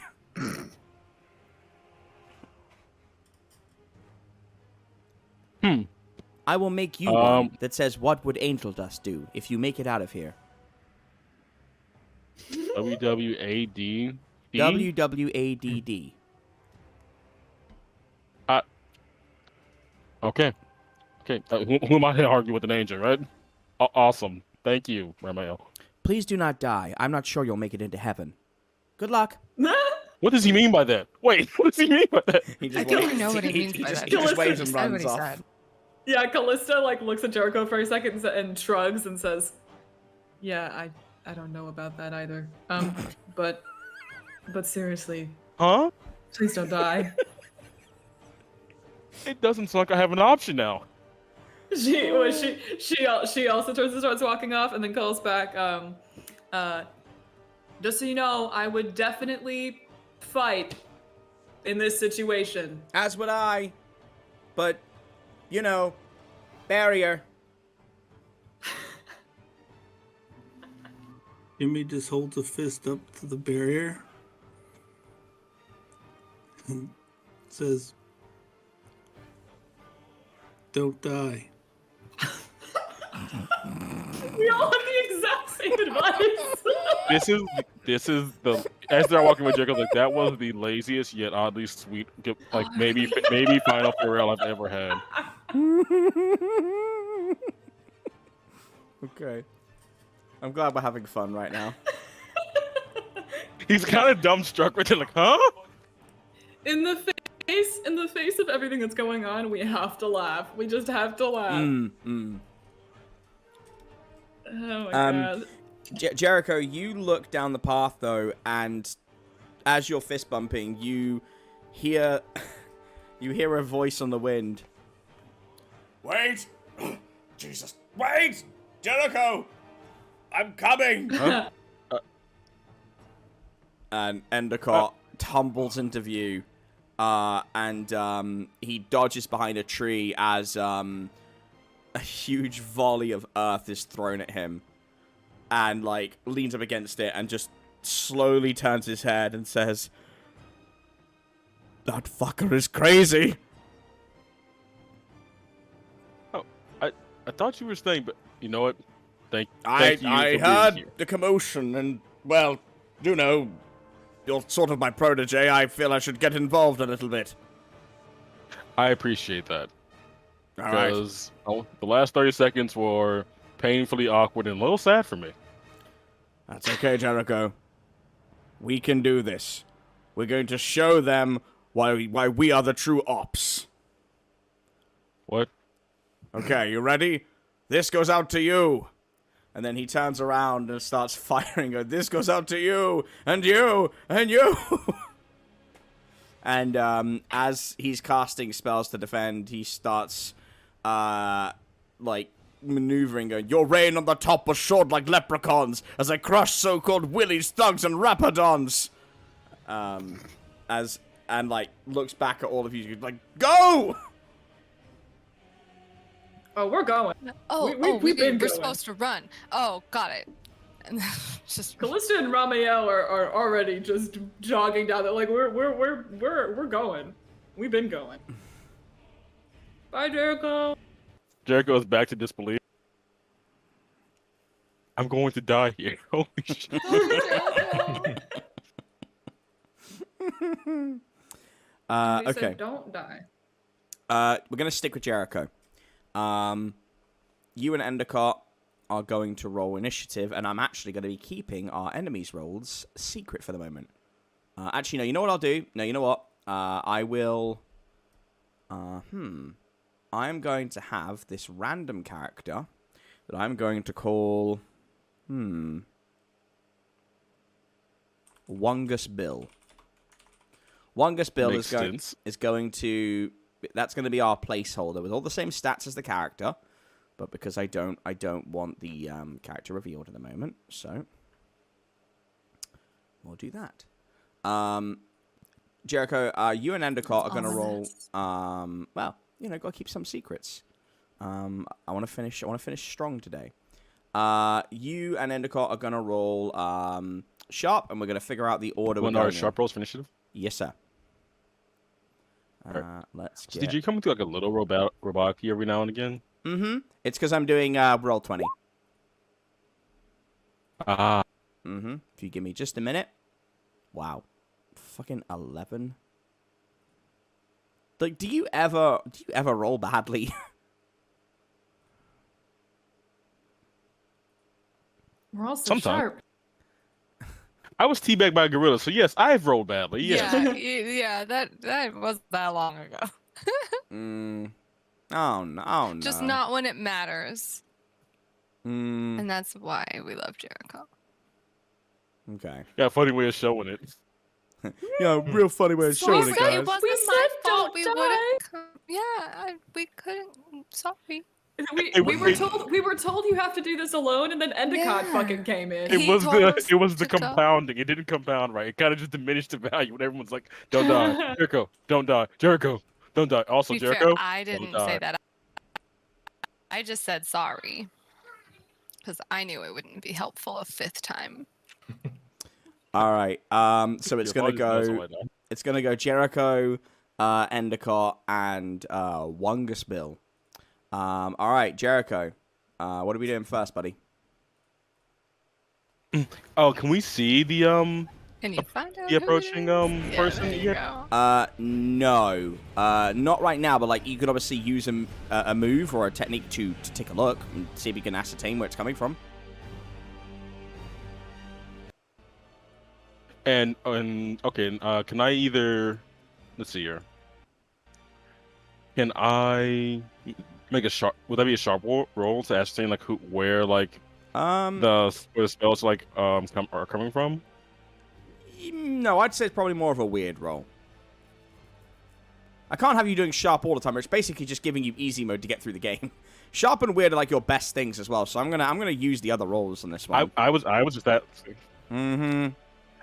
I was like, okay, it's like a deduction thing. Like you like, but yeah, I'll make a real roll. It's not. Well, it's sensing magic, so you could be either one. Ah, fair enough. I'll make the weird roll. Okay. Yeah, it's an 11 anyway. Can't get one past Jericho Branch. Let's try. Yeah, yeah, it's coming, so directly, north of you, in the tree line is, Endicott. And then you got the trail, just to your right and again down. And then on the far right, in another set of, like, the woods on the other side of the path is where this is coming from. And there's an individual standing about 2-3 trees deep and casting. And am I able to, and since we use magic, am I able to like get a good like visual on the person, kind of not identify basically not identify who they are because I don't fucking know them probably. But you're like, gonna need to get them out of their area to attack. Like you could roll an attack, but you'd have a disadvantage because you can't see exactly where they are. You'd have to get them out in the open, or Endicott would, and then you could strike them. I'd take a chance on that. Like I'd like a magic like lightning bullet. Like that'd be pretty cool if they actually landed. Yeah. Okay. Sounds good. Okay, I saw this in the movie one time. It's got to curve the bullet. Oh yeah, no pressure. And you said it's with disadvantage, so you was at a -1. Yes. Yes.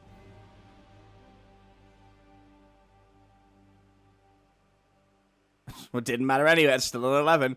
My yeah. God. Tell me how this looks, Jericho. So after kind of discerning where the artifact is, and I feel like that's played out as like say Jericho's like third eye still activated, and like Wolf flies like overhead and like spots it. Mm-hmm. He And does Wolf's like, something similar with his fight within Dowu, where he like where he loads the gun, fires it into the air, and like lets the magic like guide it down in the form of a lightning strike. Mm-hmm. Okay. Yeah. What is this? Just a mild bolt? This is not fractal energy, I assume. So it's just like a 2 harm. Yes, it's just a normal like, okay. missile. Yeah. You do that, and it does it does 1 harm. But he dodges, and you can tell it's a man, dodges out of the tree line, and he's covered in like a thick cloak. You cannot tell who it is just at this moment, but part of his garment has been ripped. And it's going to be Endecott's turn. I'd like you to work with Endicott here, like what you want him to do, and I will then pick, because I think it's easier than me fighting against myself. That seems a bit strange. I can't check through that. Okay, what would you like Endicott to do? After hearing like the lightning strike land, Jericho looks at him and instructs him to try and drive the fractal closer to us. You want him? Are you fucking insane? What, you want to pin us down and shove grass up our nose?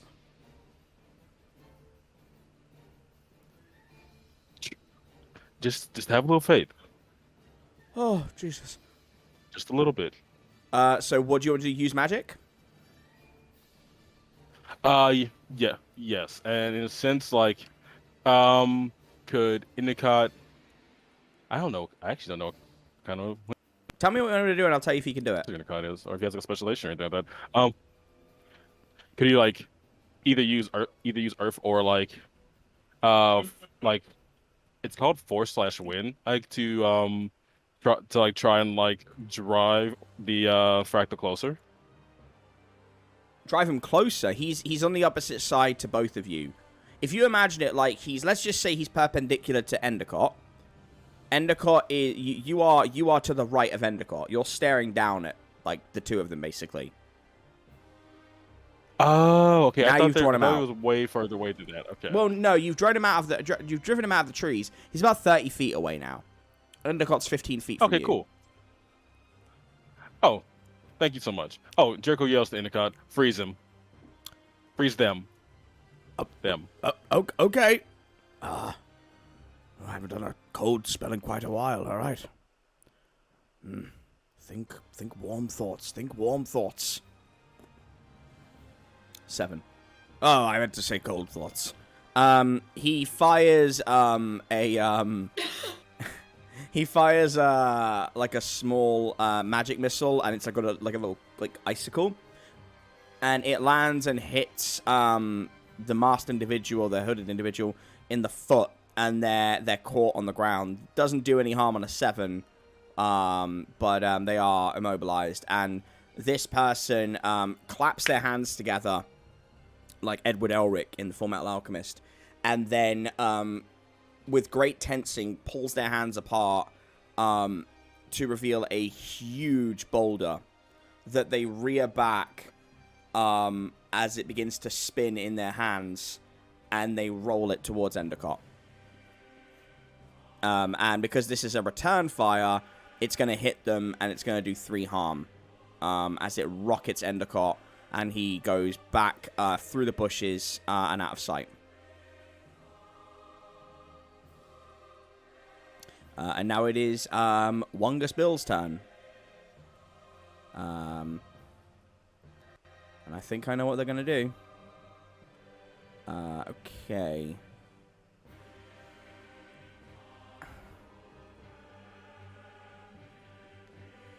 Alright, let's see if this works first before I say what they're going to do.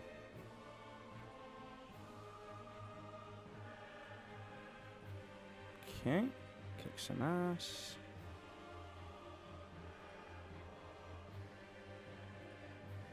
Seven. Okay, they try to reach for something, and it doesn't come out, so they frustratingly pull from their hip, and they get out a short double-barrel shotgun, they blast the ice so it frees them, and then they do a second shot towards you, which just grazes your shoulder and does 1 harm. But you get a shot off on them on a 7 as well. What would you like to fire back? I'll normally fire. I'll just fire a normal bullet from the branches valve pistol in its normal form. Okay. Is that 1 harm, 2 harm? It is 2 harm. Okay. Yep, that's gonna get them in the clavicle. Nasty place to get it. 2 harm. Okay. All right. Very quickly, we're gonna jump over to the gang. You're all still running down the pathway as you hear the sounds of raucous fractal energy. And you come across a clearing after maybe a couple minutes of running. And you see in the clearing a figure hunched over something and twitching and moving. What would you like to do? Is it like I saw in... Yes, it is. Okay.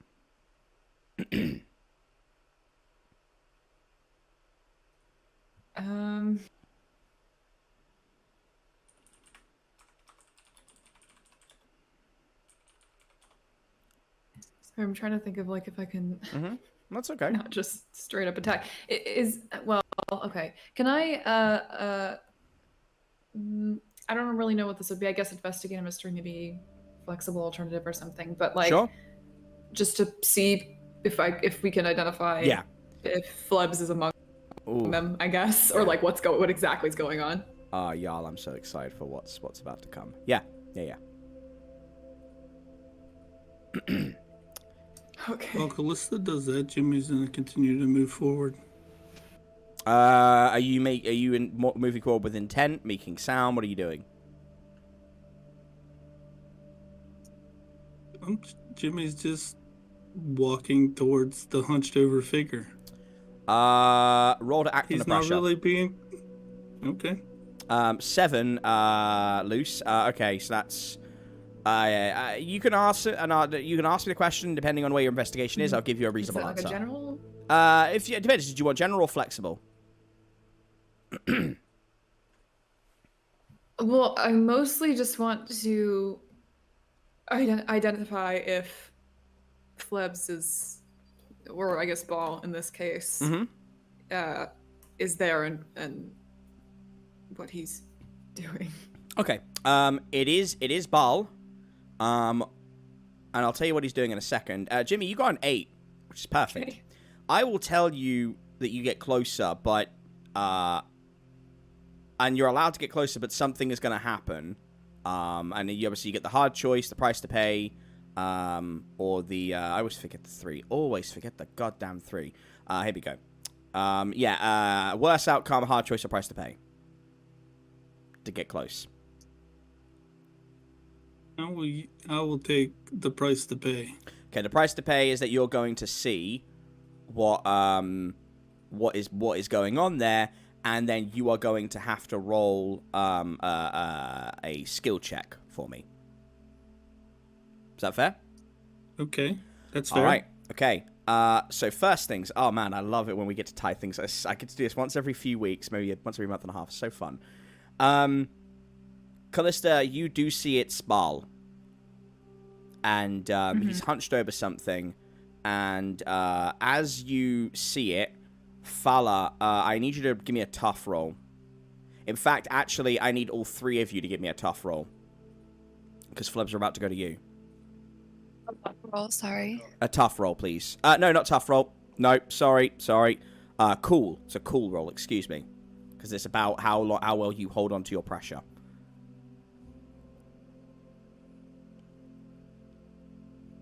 Nice. Okay. Fala, you wretch. We won't go into detail, but you have to look away. You absolutely have to look away. Callista, what did you get? Okay. Oh, you haven't done it yet. Okay, Jimmy, we'll get yours in a Oh, second. sorry. Do we? Yeah, do we sorry. have to roll? Sorry, that's my bad. Yeah, I need you and Jimmy to roll a cool roll, please, as well. Oh, okay. Sorry, we missed. No, that. no, no. That's my lovely connection. All right. Okay. 9. Callista, you are brought down to a knee, and Ramel holds you up and says, "Don't look away." Flebs, Yes. would you like to guess what that blurred image that Motor is holding is now? For an experience point. Mata, sorry. Would you like to guess or have a rough idea? If you get within a ballpark, I will give you an experience point. There's blood everywhere. I don't know, a bleeding, bloody heart. You're close. If I linked it to the gift you got, the placard, does that give you any sort of like little link to put in there? A plaque, like. So I get you got plaque? a gift. You got a gift, didn't you? You got a gift that was Yeah. for you and for Jimmy, and it was a meal ticket, and it was from someone, but you didn't know who. From Jimmy? No. What you see, Flebs, and what Jimmy sees is you feeding on the body of Wayland. Oh, that was my guess. Oh no. Oh. And for a moment, Flebs, you are given consciousness long enough to see your mouth is caked in blood. Wayland is still alive, but she is pale and she is fading, and you turn around just long enough before Baal takes over to see Jimmy already in Sasquatch form and miraculously, because of the 12 he rolled, controlling his rage. I'm gonna and Jimmy, tell if I'm wrong. You are moments away from decapitating Flebs, but on the 12, and the fact that Flebs turned back, you stop yourself inches from his neck. Correct. Okay. We are going to leave that scene there for a minute. And we're going to switch back over to Jericho and Endicott. I'm keeping attention high. Jericho. Here. It is your turn once again. What would you like to do? Before continuing to attack, the mystery person, Jericho will want to ask in a moment. Mm-hmm. Hey, you tell me, do me a favor, fractal to fractal. Tell me how you no, don't tell me how you became fractal. That's stupid. Tell me who gave you that ability. You see, I kind of know the person who had it, and I want to know if you can tell me anything about the person who took it from him. From fractal to fractal, a favor. You know the rules, buddy. Give me a roll. Yep. Yes, sir. 10. So you want to know who gave it to him? Yes. The figure stops its attack, and it looks down at its hands and its body, and it generates the earth, and then lets it go. Looks at you, and then with its other hand, it simply raises it and points to its left.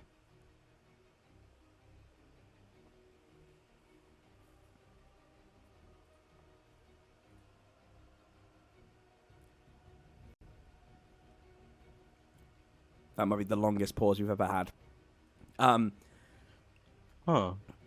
Well, do you follow its hand? Yes. there is an individual sitting in the branches, watching.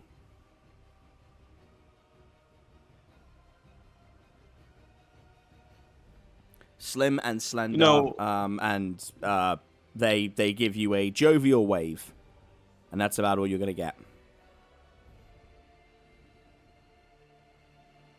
Huh. So Actually, you got a 10. You got a 10. Actually, I'll give you a little bit more. They give you a jovial wave, and their hand they're waving with glows very bright, and they touch the branch, and it blossoms.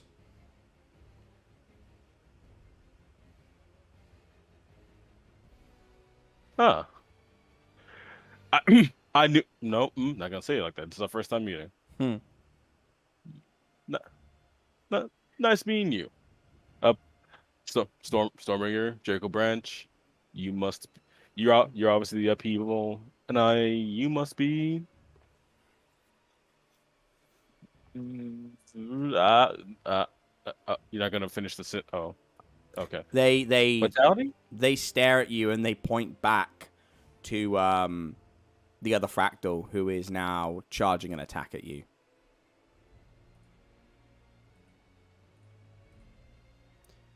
We'll see what they do.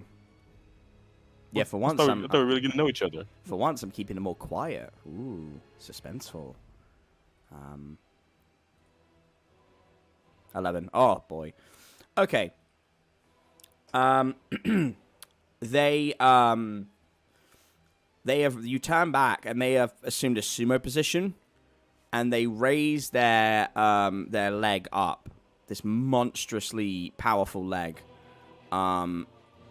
with this boot that is like a steel toe cap boot, and they ram it down into the ground, and the earth shudders and it starts to spike underneath, and one of them impales you, Jericho, through the shoulder, and carries you up, and it holds you there, and you look down, expecting to see this fractal, and they are not there.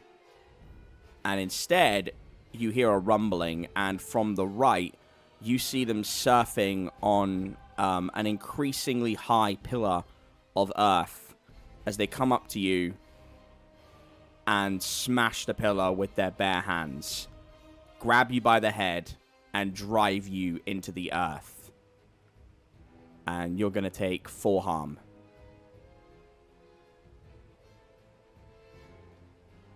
Got it.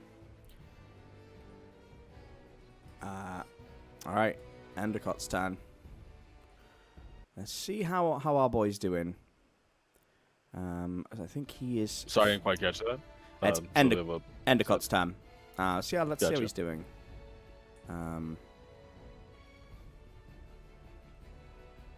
Okay. Endicott, he rushes over to you, and as this fractal is looking to volley another blow at you, he stands in front and makes a huge shield, and defends you. And you feel a soft, warm feeling on your back, and you heal for 2 harm. And he is shaking, and he says, "Don't worry, I've got you. Just watch out for..." And in that moment, we see another person come into the fray. The silent individual that had been sitting and watching. And what they do... Great if the music played properly. Not now, thank you. In a moment, thank you. They come over and they volley a shot into Endicott. But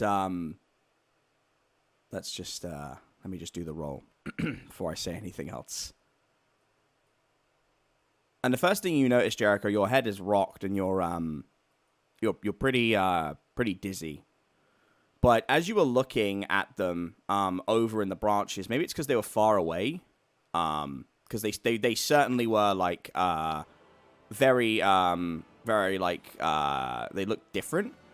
You're not sure if like maybe it's a case of maybe it's like, you know, your vision was a little bit blurred, but either way, you realize something as they come into focus.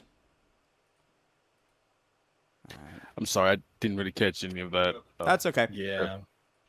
Better now? Yes. Okay. That's okay, because I was sort of gearing up for that. Okay, right. So, this is what happens. A shot is volleyed into Endicott from this person.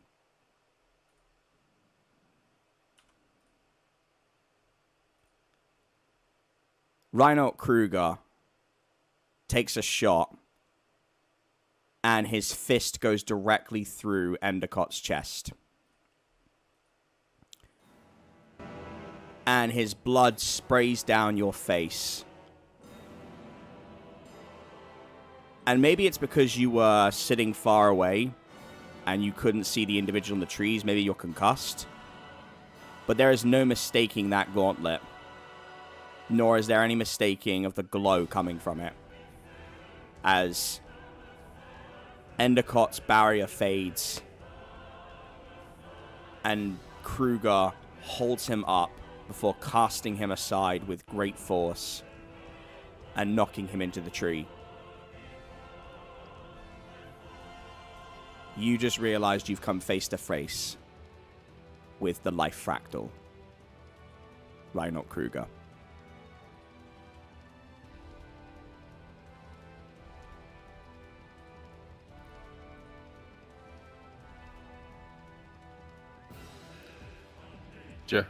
Jericho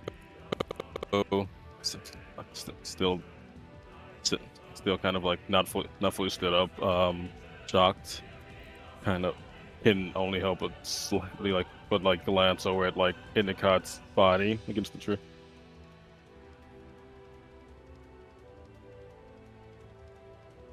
And after a moment he'll kind of shakily just say,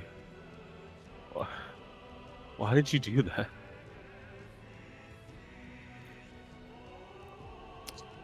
Renault, why did you do that? He holds up the other fist, and when he grips it, you feel the force generated pushing you back down. And he says, "Because I have to. Because this is the Fractal Hunt."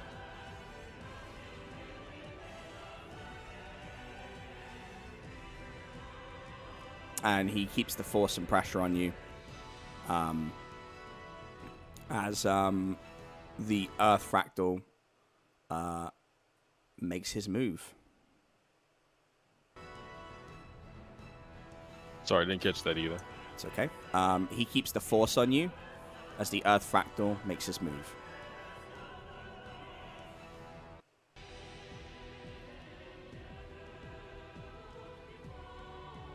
Okay. Jericho, make a weird roll with just a +1 on it.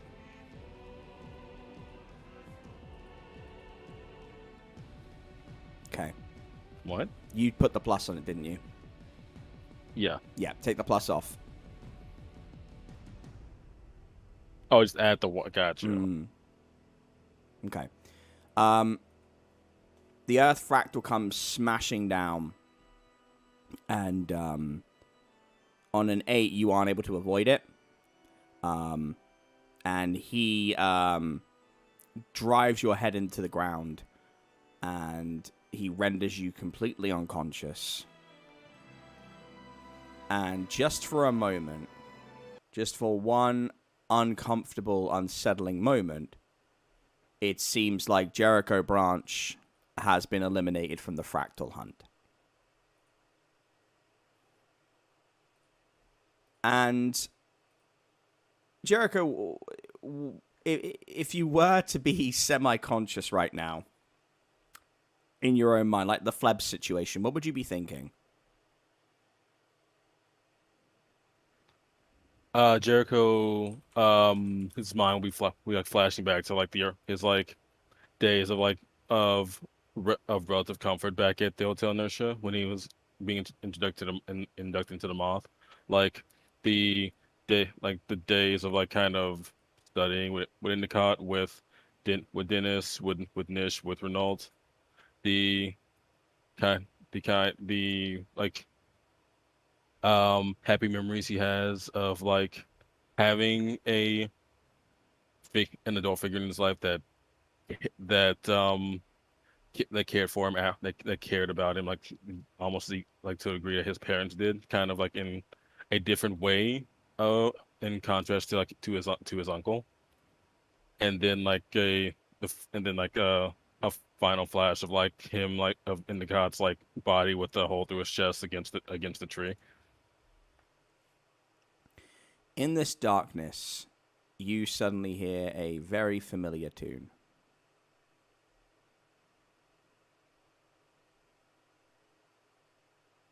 You hear Claire de Lune.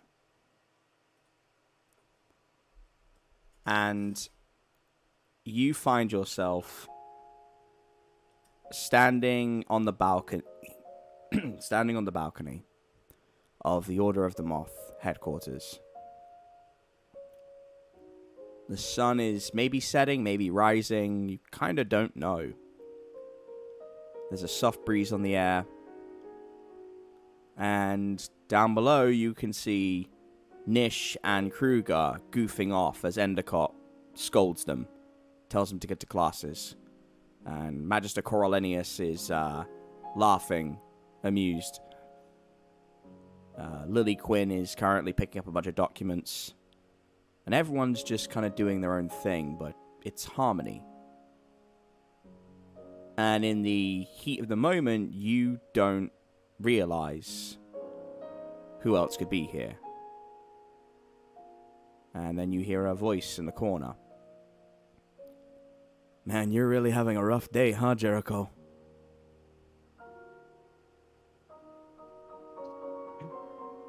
You can say that, but honestly, if I'm hearing you here, then I guess it's a lot worse than I thought, huh? I mean, it's not great to be up here, Jericho, but I think you're just visiting. But I've been watching, buddy. You got your ass beat. Man. Okay, fair. Hey, look. I only brought you here for a minute to tell you something. I don't know what's going on with Kruger, but he's in a bad place right now, whether he knows it or not. You gotta save him. He ain't ready to come up here any more than you are, and I don't think your little heart could take losing another friend, you feel me?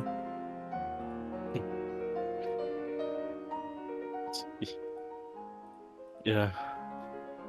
And while he says like he still looks down at like the image of Endicott and Nish and Kruger. What about Endicott? Think he's gonna make it? Think he already is already gone? Oh, Endicott? That sly son of a bitch. Oh, he didn't tell you, did he? Man, you're gonna be pissed when you get back. Nah, he's Ominous. okay. He's okay. But, you gotta take the kid gloves off, man. It's only gonna get harder from here. Now, I'm gonna give you a little boost. But, don't waste my gift, okay? And he holds out his fist.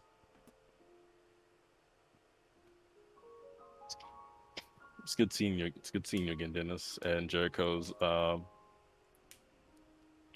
arm will meet his arm.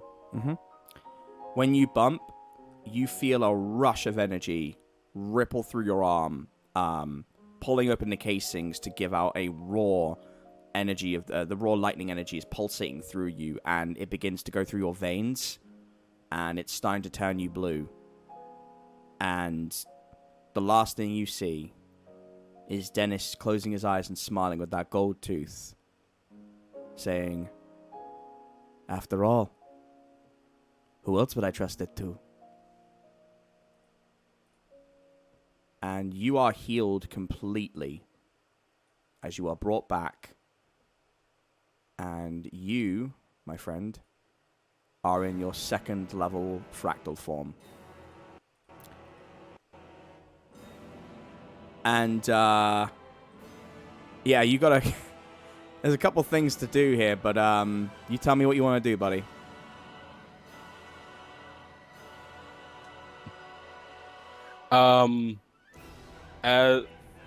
Where are the Upheaval and Kruger right now? Have they already left? No, it's been like 30 seconds. As you reawaken, Jericho, there is a crack of lightning, and it surges through the floor and creates a small divot. It knocks the Upheaval back on his ass, and Kruger is already walking towards Endicott.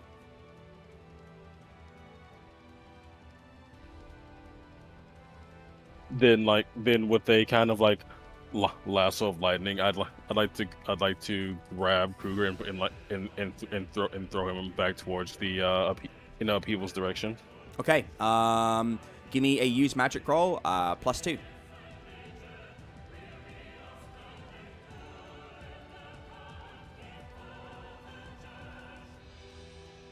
Nice. Okay, yeah. You stretch out your hand, and instinctively, your ring finger just becomes a lasso of pure lightning, and in an instant, it just goes towards Kruger, attaches through his neck, and rips him towards left. It's not even fluid.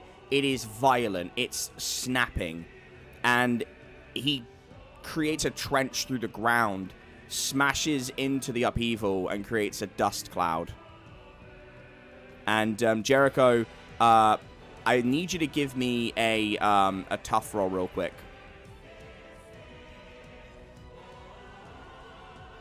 Okay. On a 7, Jericho, you see the clouds gathering overhead, and a lightning bolt hits you, and it surges you with energy. But in doing so, you're beginning to feel overwhelmed. And you know that you are going to have to dispel this in the next 3 to 4 minutes.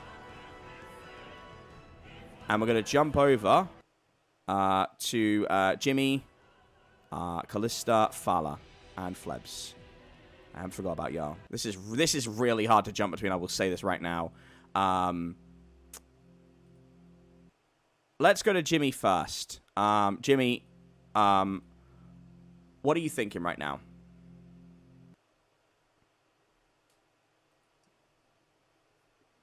Since Jimmy is just standing there with the sword at Flebs/Ball's neck, he would be like,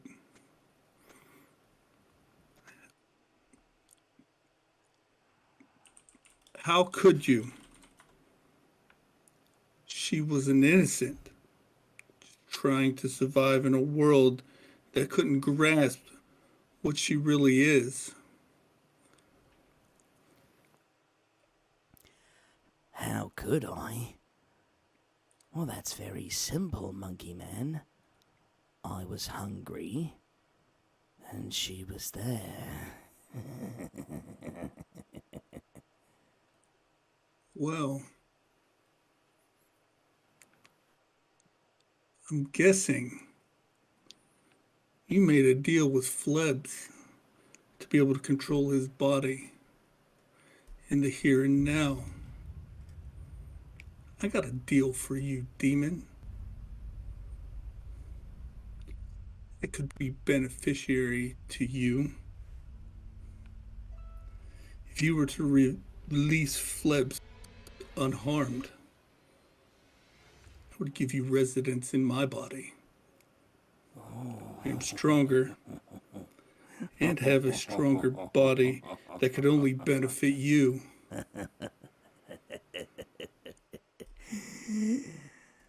Interesting. What do your friends think about that, though? Giving me access to the one with the rawest strength, cannot die, can self-heal. Oh, the things we could do. Yeah, Callista takes All a step his points forward. are exactly why I vote no. Yeah. Callista takes a step forward and says, Jimmy, don't. Jimmy puts his hand back to stop Callista. He looks back at Ball. Says, this is a deal between you and me, demon.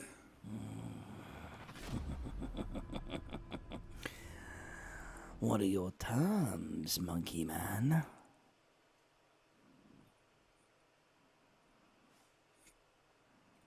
Sorry, I catch you. What was that, Teach? I'm sorry, I didn't hear you.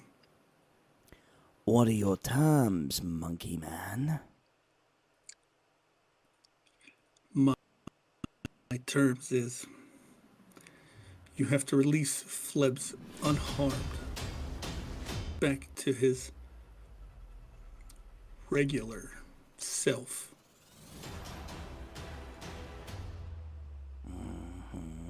My other terms are you will not get to run wild like you are now. You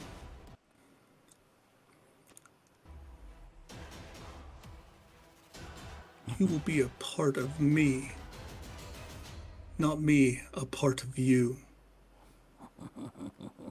You will still be able to quench your hunger.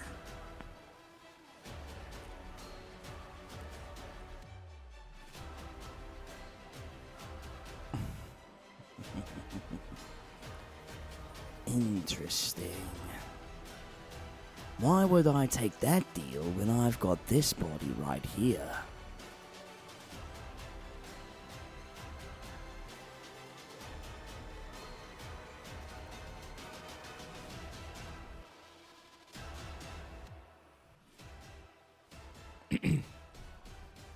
Because at the end, when it's all said and done, you will have a body worth all of the things you said earlier that is undying, able to heal itself.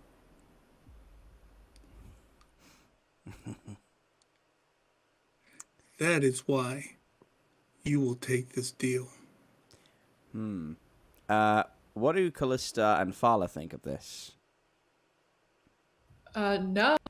Yeah, no. Besides, Flebs is already, his clock's already counted down, and like we're already in it, and he's not nearly as dangerous as Jimmy's body is. So Right. I'm gonna vote big no. Big Like, no. as much as I want, well, as much as Callista wants, Flebs to be, back in control, it comes at like a much higher cost, and Callista knows what Ball can do even without that power, and does not want to see what Ball could do with that power. So, yeah. It seems like there's going to be Absolutely multiple. not. It seems like there are going to be multiple manipulate roles here. So I'm going to let you three work this out before you go back to Baal for a minute, because he can't move. Well, he could move, but I'm going to let this play out. So we're near the end of our session anyway. So Okay. let's make some drama, gang. Yeah, let's, please.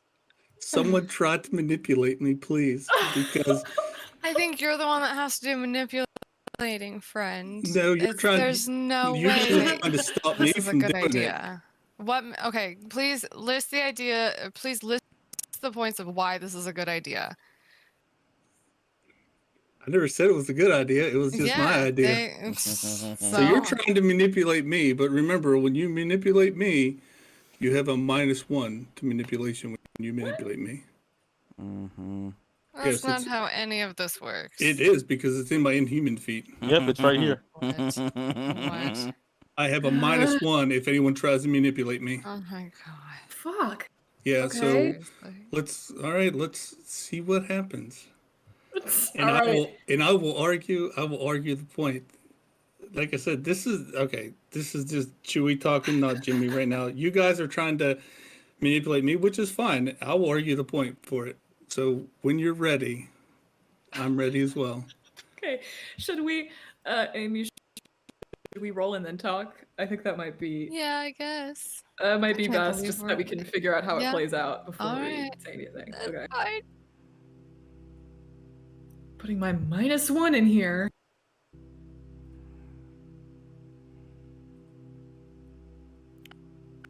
Yeah, that's sort of what I thought was gonna happen. I don't have good charm anyway. Fuck. Good luck. Okay, better than me. So Better they'll than do it, but if you do something right now to show them that you mean it. So, Fala, this is where you're going to have to appeal to Jimmy with, maybe your history or something. But then Jimmy's going to have to ask something of you in order for him to not take the deal. Or not attempt the deal, I should say, because he hasn't got it yet.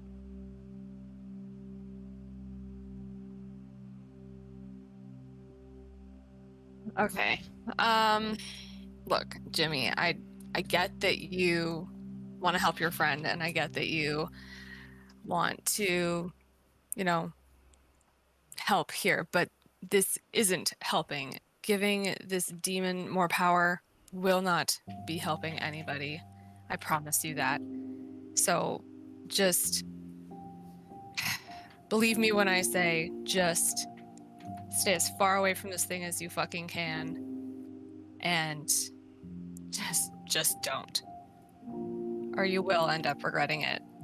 And probably end up losing something.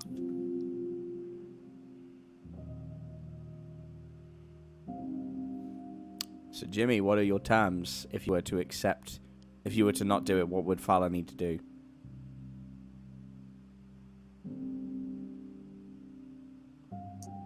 Fala, my dear. I know we have got off not on the right foot. I mean, I threatened you the first time meeting you. Yeah, you threatened me. I saved your life. We got off on the Yes. wrong foot. No one's really, at fault or, done what a solid here and really should just listen and do the right thing. See, now you're just trying to piss me off. So, Nope, just hoping you'll see reason.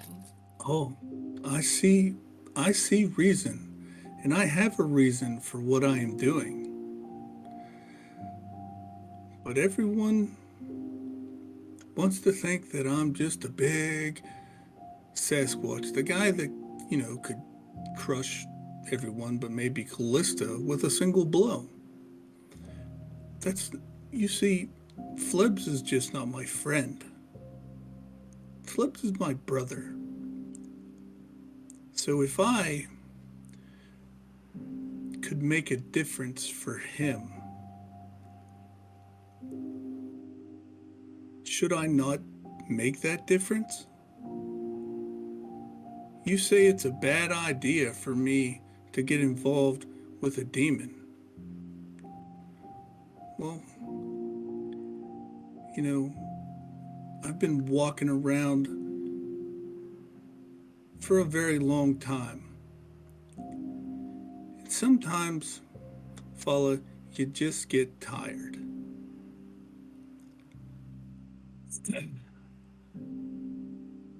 So if you don't want me to make this deal, I would ask you, Fala,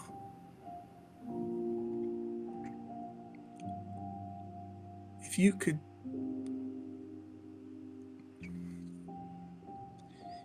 could give me a better reason,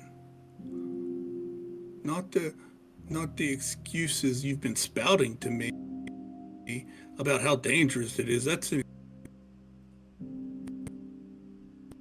why I should not help my friend, my brother, who has apparently got himself into something way over his head. So if you can give me just one solid reason, I will take it under advisement to not take this deal.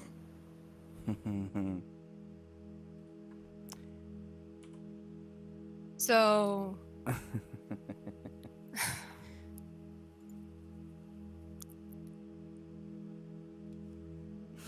my reasoning for this, I guess, would be there are so many more effective ways that you can help him than just giving the thing we're trying to fight a power-up.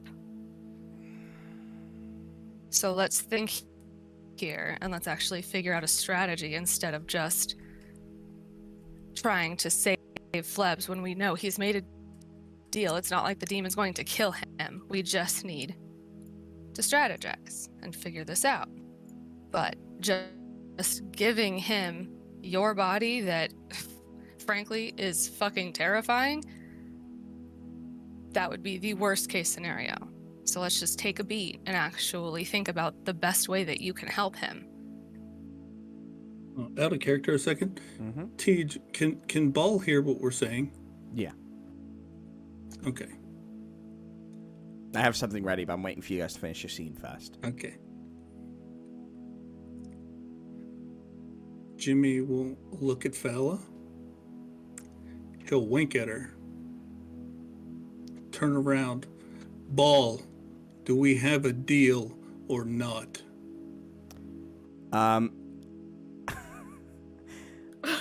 Ramel What the fuck, walks bro? forward and puts a hand on your shoulder, Jimmy, and says, I know you hurt, Jimmy. And I know you don't know why anymore. I know you wake up every morning with an empty feeling in your chest where something once sat. And you ask yourself, where did that piece of me go? How do I get it back?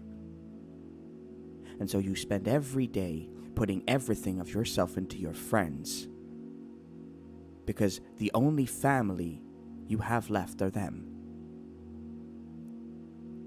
And what Fala is too scared to say is that you're willing to throw your own life away if it means protecting one of them, without thinking of the consequences of what that might do in the long term, because you love so much and you love so passionately.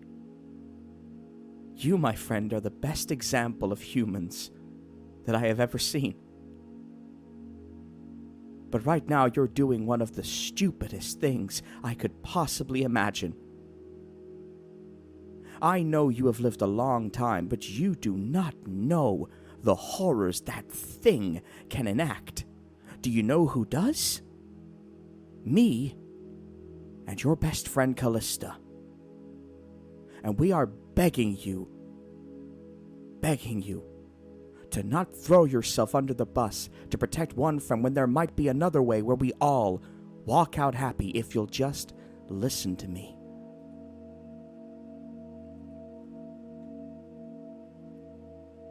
I'm listening.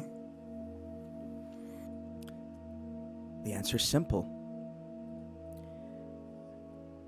And he puts a hand on Baal's head and smiles and says, what would Callista do?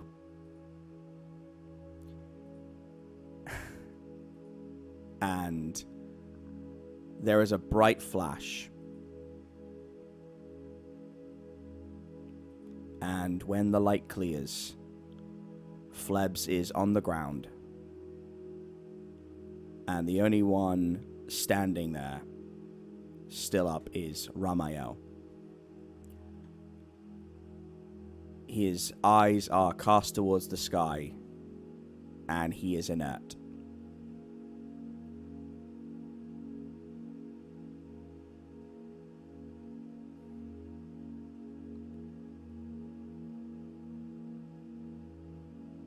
And we're going to very quickly jump back over before we finish up. Jericho, Here. you have just thrown the upheaval and Kruger into the far left side of the park. And obviously, Endicott is over to the right. What would you like to do?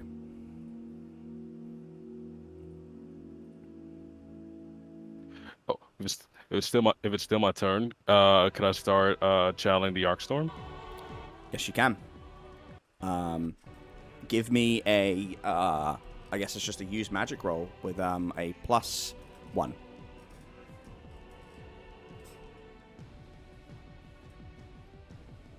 Who are you targeting? For right now, the upheaval. They're both together. You put them. You Oh. literally looped them together, didn't you? And you threw them into each other. The idea of it was that I would throw like Kruger into the upheaval. Yes. So they're like both lined up. Then like I'll be aiming at Kruger. Okay. So you're going full Arcstorm.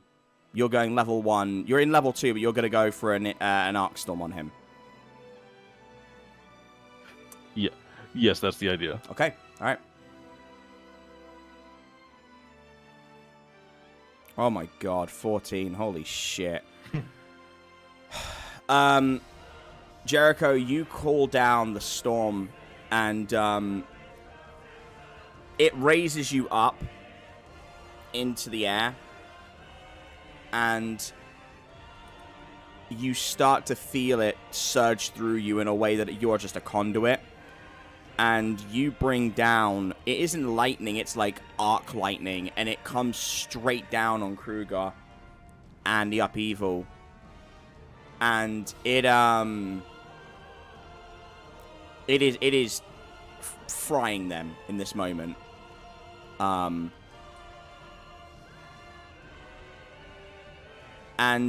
you see a bright light after a couple seconds. And it deflects part of the Arcstorm away. And you see a bloodied and battered Endicott standing over their bodies, holding his chest wound and bleeding profusely, looking up at you.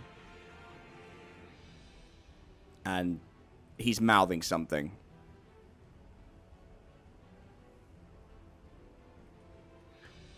Jericho make out the word? You can try.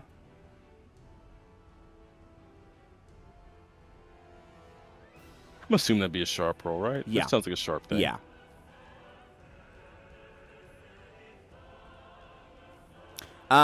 This is got 7. You can make out the words "don't kill," and the word "control."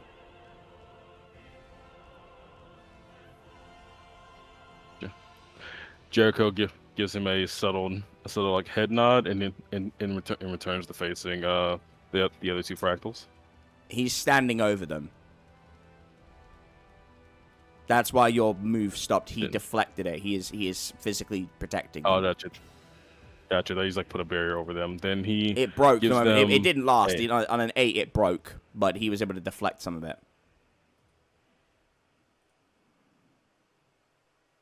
Okay. Then it still stands.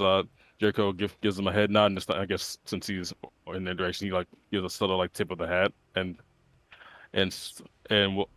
we'll start up, and we'll not start approaching them without like reason. Like his arm is his metal arm is like the hand plates are pulled back in like the bulkcaster form, but but he isn't like charging anything. So are you trying to control it, or are you trying to prepare the boltcaster to be safe? Yeah, in a sense, preparing it. Just Okay. like nothing's like being channeled yet. Okay. It's just in the form. Give me a tough roll because is it tough roll? No, cool roll because I want to see this is about keeping your composure as this is all kind of rushing through you.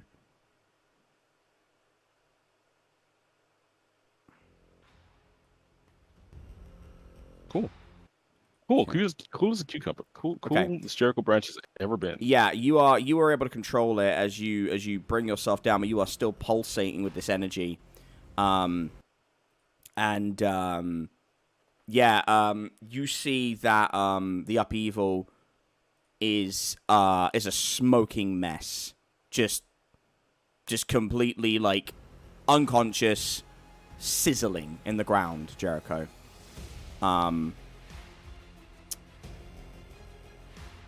We got one more bounce to make before we finish up. What do you do as you come to the ground? I'm sorry, can you repeat that? Didn't quite catch it. That's okay. Yeah, it's my computer. I really need to get a new computer. We've got one more bounce to make, one more scene bounce to make before we finish up. So what do you do when you're on the ground? As you're floating back down and you're going towards Endicott, who is, from what you see, fucking damaged. Really, really damaged. Jericho would like to, if he can, he extends his still fleshy human arm, with Saint perched on the back of his palm, and he would like to roll to heal Endicott as much as he could. Okay. Like if he could channel the raw magic into, instead of destroying something, healing. You got the call, so I'll let it happen. I think that's fair. Get a +2 because it's fractal energy. So you're going to dispel all your fractal energy. Okay. Okay, 9. Okay, we'll resolve that in a minute. Flebs, you are steadily gaining consciousness. Proper consciousness. You're in the fetal position on the ground, and you have blood caking your mouth. It's really not pleasant, and your head is pounding. Other than that, what is going through your head right now? What would you like to do?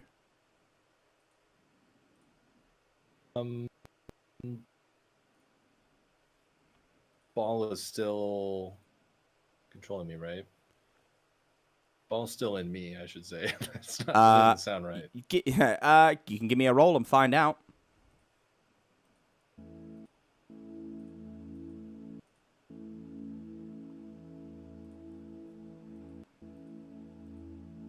Sharp. Mm-hmm. Yes. Yes? Yeah. Jimmy hasn't made the deal yet? Bala's not in you anymore. Okay. But I don't know about any of the discussion before that. No. But Bala's not in you. You have your abilities to make your own decisions, and that's sort of your first indication that something's changed. I'm sorry. Ball is in me? Bala's not in you. Nope. Oh, shit. I'll give you... Yeah. Wow. So, I'm like, hey, Jimmy. I don't know if this really happened or not, but I got an invitation to go to dinner. I guess you're buying me dinner. You have no tact at all, I swear to God. You are next to Waylon's body you've been eating. No, but you are covered in Waylon's blood, buddy, and you're right next to her body. And you're talking about a dinner invitation to Jim. You're going to get your ass beat. Why would you say that? That's incredible. Flebs, man. That's incredible. Well, no, fair enough. I don't think you realize the scene that's going on, so I can't answer for Jimmy. I just don't think that any of them will be answering you. But hey, that's not my, Jimmy. What do you say, or do you not react?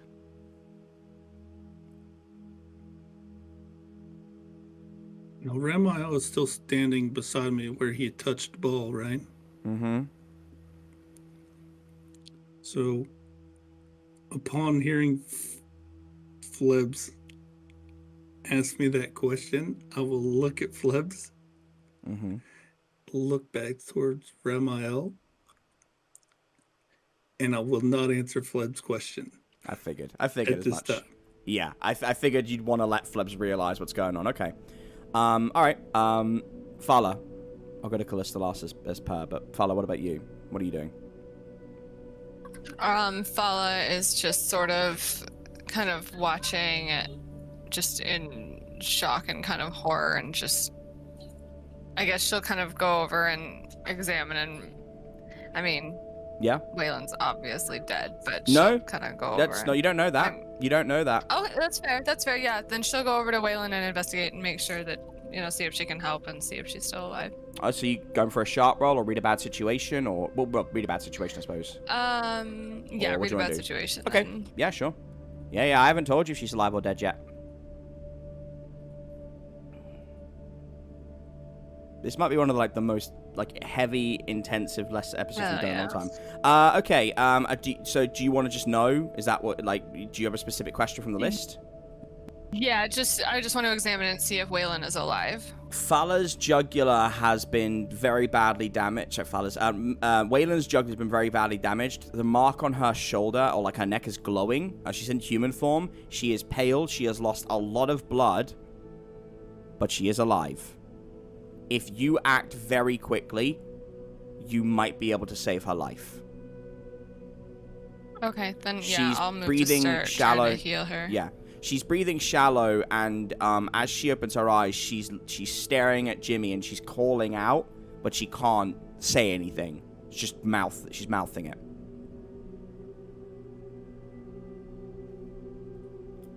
Jimmy, I think she wants your attention. Jimmy will move and kneel next to Wayland. Okay. Fala, do you want to do your medical roll first? Yeah. Yes, Okay. please. Okay. Cool roll. 9. Okay. Heal to arm or stabilize. Okay, so you stabilized her. Well, you just saved Wayland's life. So you tie your hair back, and Gus crawls off your hand and goes onto her chest and is staring at her with his eyes, doing that adorable thing where they kind of go in opposite directions. He's just kind of observing her, and she puts out a little finger and starts petting him. And you just go to work. This is just, you're clinical at this point, because you imagine, Fala, this is your brother. And you work with the dead so often that I think you need to connect yourself, so you're like, this is my brother, and you just start doing your magic.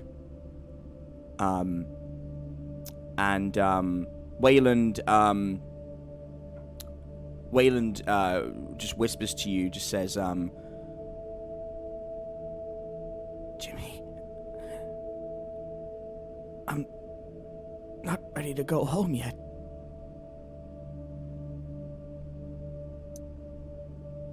My friend here is trying her best now to keep that from happening.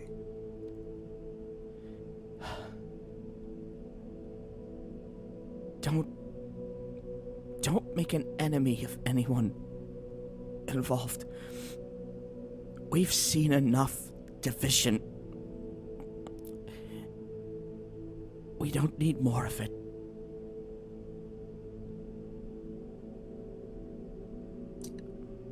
I will try as hard as I can to do that. and as you two are talking, Callista.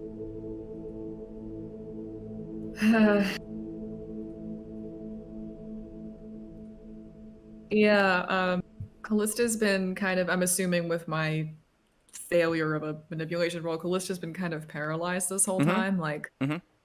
I think the realization that she have lost Jimmy and or Flebs to Ball is kind of triggering for her, since it's just another friend that he would have taken from her.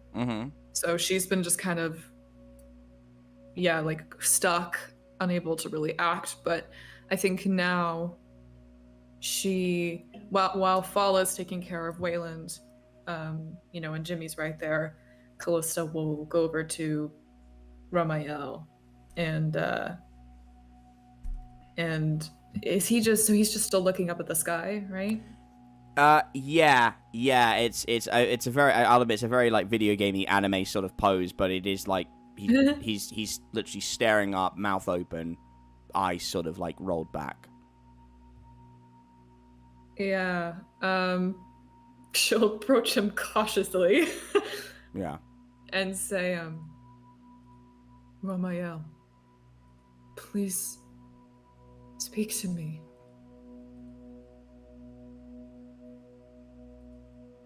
He doesn't respond. Can I? Let's see. Probably be read a bad situation in this case, but I have to look at the questions again. I always forget them. Sidebar. I think Yeah. I don't think we've ever had. Correct if I'm wrong. We'll talk about it afterwards. I don't think we've ever had so much happen in 2.5 hour span. That's crazy. This has been. We've still got one more tiny thing after this, but man, this is like. Yeah. Good. This is a lot. Yeah. Flebs has one more thing he's got to say. Oh, good. Yeah, please. After.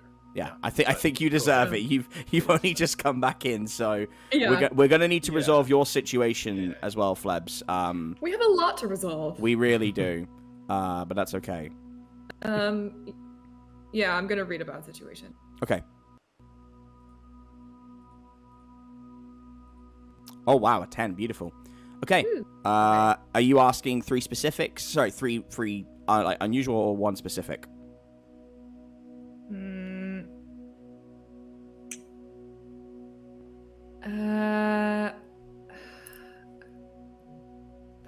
I guess, can I ask, like, if I ask what's the best way to protect the victims about Ramel, does that...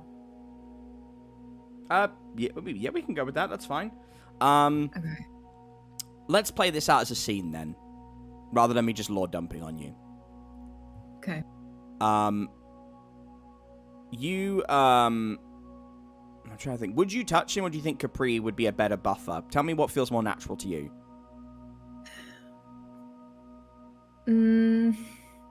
I don't want to gamify this. I'd rather you tell me what you feel in this. This is an important moment. So, yeah. Right. No, I think Callista would. I think she's not really thinking very clearly. I think in any other situation she'd be way more cautious about this. But her head is like buzzing at this point. Like she's got a lot of adrenaline and fear. Okay. And so yeah, I think she, like when Ramel doesn't answer, she kind of like leans forward to like take him by the shoulders, like panicked, trying to get him to respond. When you move him, his legs give out from under him and he buckles to his knees, and his eyes come back down, and they're his eyes, and he says, hello, Callista. I tried being you for a minute. Callista, when he buckles, she like lowers. She kind of I feel like she would kind of catch him and kind of, save him from collapsing fully onto the ground. And just kind of lowers herself down with him.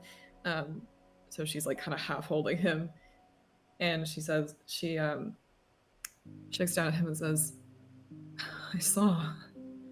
What did you do?" I saved you from another heartbreak. Because I know that look your friend has. Because I've seen it in you before.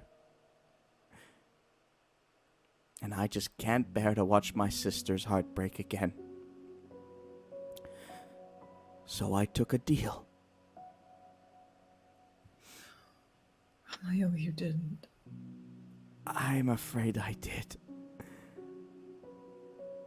But there's a slight problem, as you know. Angels can't take deals. So I am left with one or of a couple choices. Either I let myself go and take Ball with me, I let him take over my body, or I let him go. And I ask myself, WWCD. But I'm gonna leave it to you. Because I was brave. And he puts a hand up to your face. And now you've got to be brave.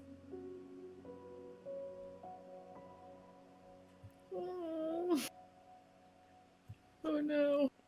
Choice is yours. I know which one I'm not gonna choose.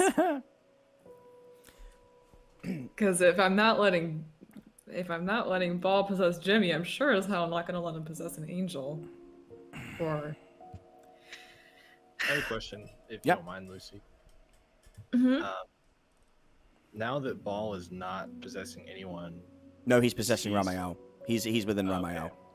Yeah. Okay, He go ahead. sorry, yeah, he basically, just because I didn't know if that was clear, Jimmy was going to make a deal, which, sidebar, Yeah. possibly the worst deal outside of giving Baal Jericho's fractal abilities.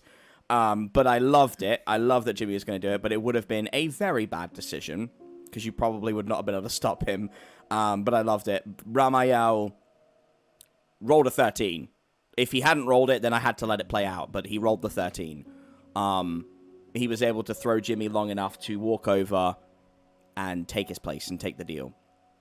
Or rather, he was able to take... He's basically done something that corporeal beings can do. He's absorbed the spirit for a time, but he has to make a decision as to what he wants to do with it. He either has to go with it, let Baal go into the ether. He won't be able to possess anybody from the group for a time. He'll just go, and he'll come back at some point, or he lets Baal reside within his body and run a deal similar to what you had. Yeah. So Man. killing Ball is not an option. It is. It would just kill Ramel. Is what And I'm gathering. there's no guarantee that it would permanently take out Baal either. The Right. way that these creatures work, like even like Ramel, I don't really know. Like I know Ramel would not be back in the game, but angels dying can happen. It's just complicated. But really, what would matter is he'd be out of the game essentially. But it's a tough call. But Jimmy put me in this position of like, well, I'm not letting my player character go. So I had to do something. Which I'll be honest, I had this sort of in mind, because it's a holy character. With anyone else, fractal, human, monster, you can cohabit with a demon, but only an angel, a divine creature, or an eldritch creature can actually contain them because it's holy. It's the antithesis of what they have. Yeah.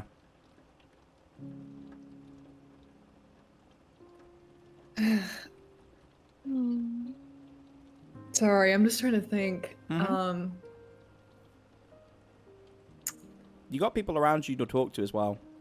Yeah, I know. It's sort of just like I'm trying to think what would Callista do, because I think I'll say this, and I mean this sincerely. There is no wrong answer. yeah. Respectfully, I'm Jimmy taking the deal would have been terrible, because you're just transferring the possession from one player character to another, and that's a... God, if you guys had to fight possessed Jimmy, good fucking luck to all of you. right. Regular Jimmy's scary enough. Jimmy. Yeah. That's sort of...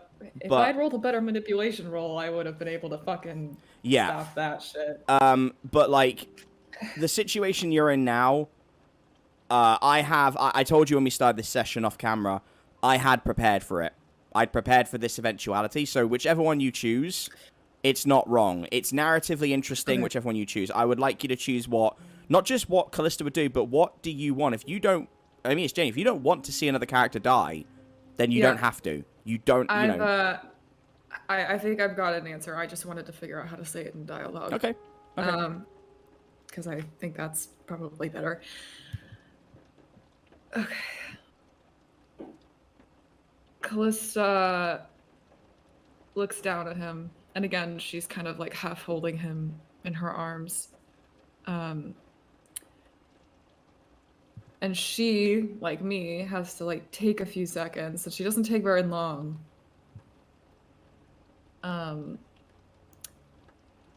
And she says,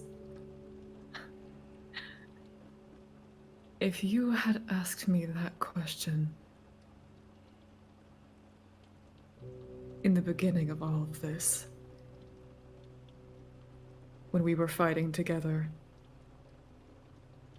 when we would have done anything to take Ball down, when I watched him kill the second that replaced you, I would have made that decision in a heartbeat. Because as much as I care for you, I wanted nothing but to bring Ball down. It was what I was trained for. And I was good at it. But you're right. I don't need another heartbreak. And I can't watch someone I care for die again. I can't. Not when there's an alternative. Not when I have people with me to stand by my side and fight him if he deigns to come back. So, I will do now what I couldn't do then. I will let him go.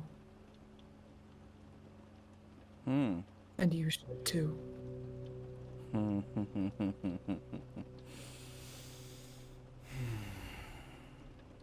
Okay. There is going to be some discussions in the party after this, but we will not be dealing with them right now for obvious reasons. He looks at you. He is shocked. Like, genuinely, I think he thought he was going to die.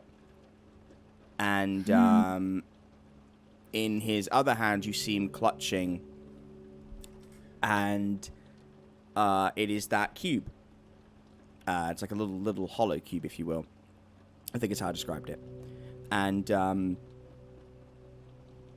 he motions for you to sit down next to him. And while you are doing that, do any of the others, like, so Fala, you actually, no, you know what? No, we won't do that, because Flebs is still coming around. Fala, you're working, and Jimmy, you're... So you two sit there, and he opens the hollow cube, and it is a video you either have never seen before or you haven't seen in a long time, Callista. It's you, baby you. And you are being looked after by a tired and stressed out and slightly younger Ramel. And you are running around and you are causing chaos. You have a flower in your mouth. And you are just jumping all over the place in these little feety pajamas. And Ramel is chasing after you as your caregivers are laughing. And for a moment he looks stressed, and then you catch an image of him picking you up and carrying you on his shoulders. And he looks so happy. And he squeezes your hand. And he looks up at the sky with tears in his eyes and says, "Very well. Ball, I'll let you go." And a horrific noise erupts from his mouth as a black specter rushes out of his gullet and disappears into the clouds before Ramel falls back unconscious, and the image of him carrying you on your shoulder, on his shoulders, is frozen there. Before we go to our final scene, Flebs, did you want to do something? I was gonna try and influence the outcome here, but Ah, I can't sorry, anymore. sorry, bud. Yeah, the moment that deal Flebs- came, but we might have something for you next session though. Like that's not to say you won't be able to get Baal back, but Yeah. you know we will need to resolve this situation we have found ourselves in. Okay. I still need to feed on people, right? We will discuss. It's We just go. I don't have Yeah, the evil ball. correct. We're gonna figure something out for it. We're gonna figure something out for it. All right. Wait. Mhm. Flebs looks at Jimmy and just looks shocked. He's amazed that one of his friends is willing to go through so much for him. It really means a lot. And Flebs just says, "Thank you, Jimmy." Oh boy, you two are gonna have some conflict for a while. I love it because I love the fact that you're both in such different places where he's like holding on to the person that you just tried to eat. It's gonna be so delicious. But Flebs didn't know. And of course he didn't know, but that doesn't change what happened. Yeah. But Flebs also doesn't know what Jimmy did either. Yeah, that's true. He doesn't know. He won't know yet. Yeah, Flebs, you wouldn't know yet. Damn it. But you could still say thank you for like saving him. There's no, but Yeah, Jimmy still didn't kill you. yeah, Jim. Yeah. Saved my life, Jimmy. The last thing you know is that he like stopped himself from killing you, and then the next thing you know, you're on the floor, and you're a smart guy. You've pieced together that Ramel took Baal from you, but the only things you know, Jimmy stopped himself from killing you. You tried to eat the only other Sasquatch in existence, and I mean the fact you're a cannibal is going to have some effects on you, and you're no longer possessed by Baal, so you're going to have some shit to work through for sure. Flebs just says, "Hey, that's awesome. I no longer have the voice in my head, except for my own." Fucking just the timing. Oh my god, never change.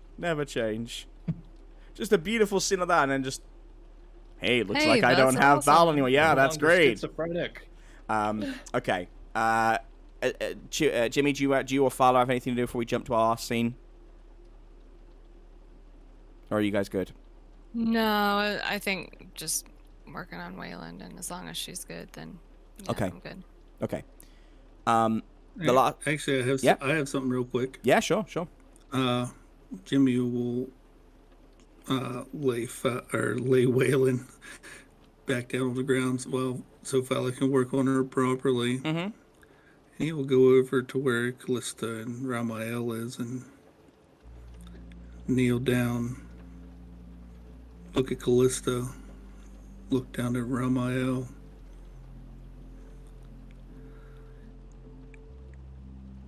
And be like, he took the deal that I wanted. I don't fault him in his logic for it. But I can see it still wears heavy on your heart, Callista, for the decision that was made by him.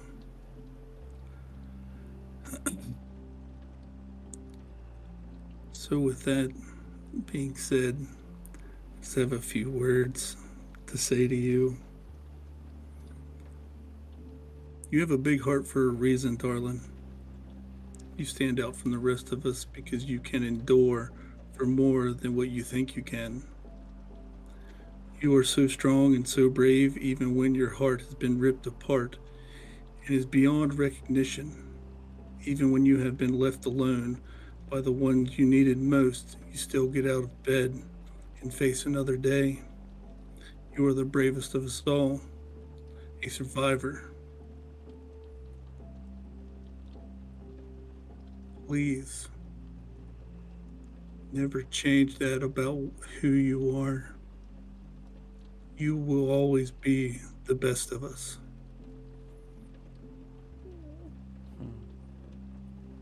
Yeah, Callista, as Jimmy's speaking, is just kind of looking down at Ramel, still kind of holding him in supporting him when he's like gone limp, basically. And she says, "Thank you, Jimmy. That's very kind of you to say. But I never would have had the strength, or rather the heart, to make that decision before I met all of you. You humans. You changed me. You made me into who I am now. So, for that, I thank you." Jimmy will look at Callista and say, "I don't believe we changed you. I believe we just polished off the rough edges to let shine what was always there. You have been a great warrior in the past, a friend, a lover. All those things were you before you met us. We just helped let your light shine a little brighter is all we did. But I do appreciate your kind words, and I will always be your friend, Callista." I know. And I yours.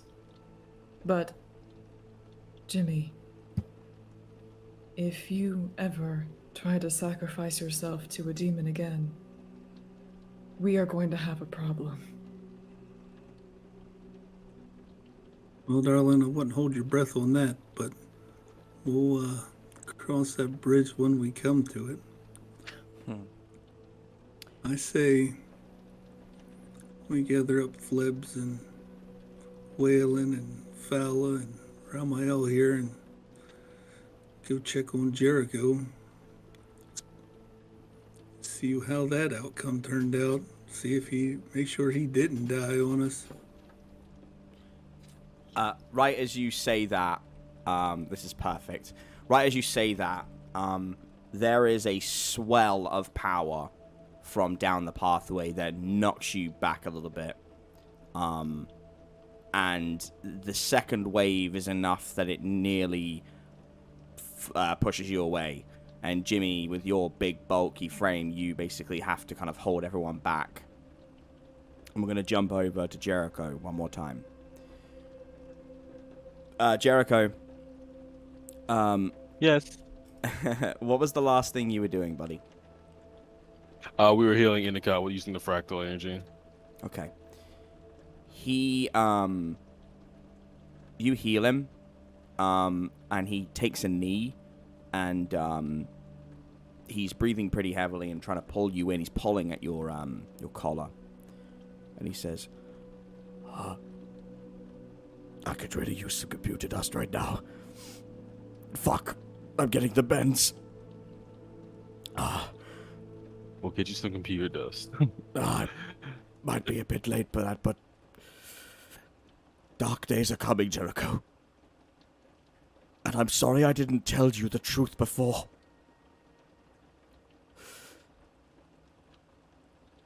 Surely you must have known why. do you know what he's talking about, Jericho? For an experience point?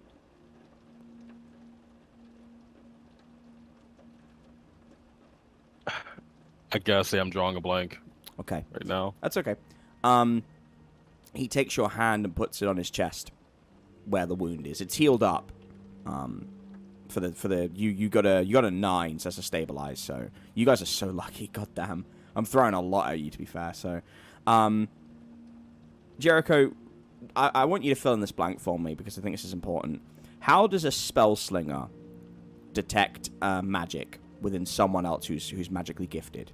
Like when it comes to like the way you sense it, do you see it like a chakra network, or is it a feeling in the hand? Like what is it for you? For Jericho, they're sort of like almost color-oriented pathways that when they lead to a usually they kind of manifest as in a way of an aura, like kind of outline the person's body or form. Okay. So you would sense that by putting your hand on Endicott's chest, like it's almost like a sonar thing when it goes through his entire system. Yes, in a sense, yeah. What do you feel when you realize there's no magic in Endicott anymore?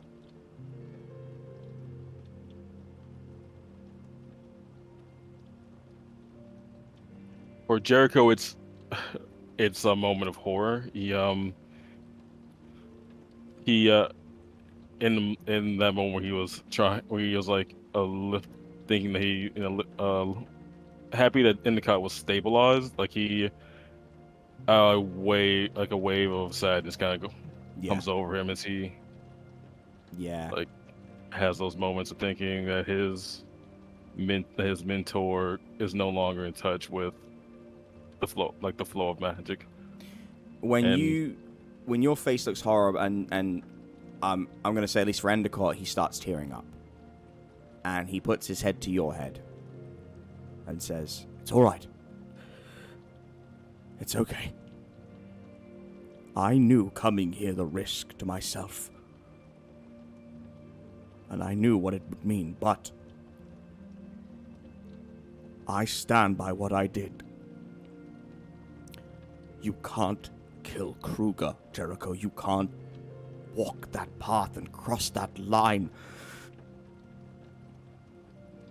You don't know what's at stake." And you turn and see Kruger is now standing with the upheaval under his arm. He's unconscious. And his right hand is glowing white. Because he's the life fractal, Jericho. And the life fractal takes other fractal abilities. And when that realization hits you, you look back at a very exhausted and damaged Endicott. And he says, "It's me. I'm the first fractal. And I'm sorry." And the last thing you see before unconsciousness takes you is Kruger raising his right hand and clicking it. And the power swell that comes from him ripples through the park. And in the morning, it will be rendered completely barren. The first fractal has now been eliminated from the Fractal Hunt. And the greatest magician in all of Sturgeon is no longer connected to the magical well.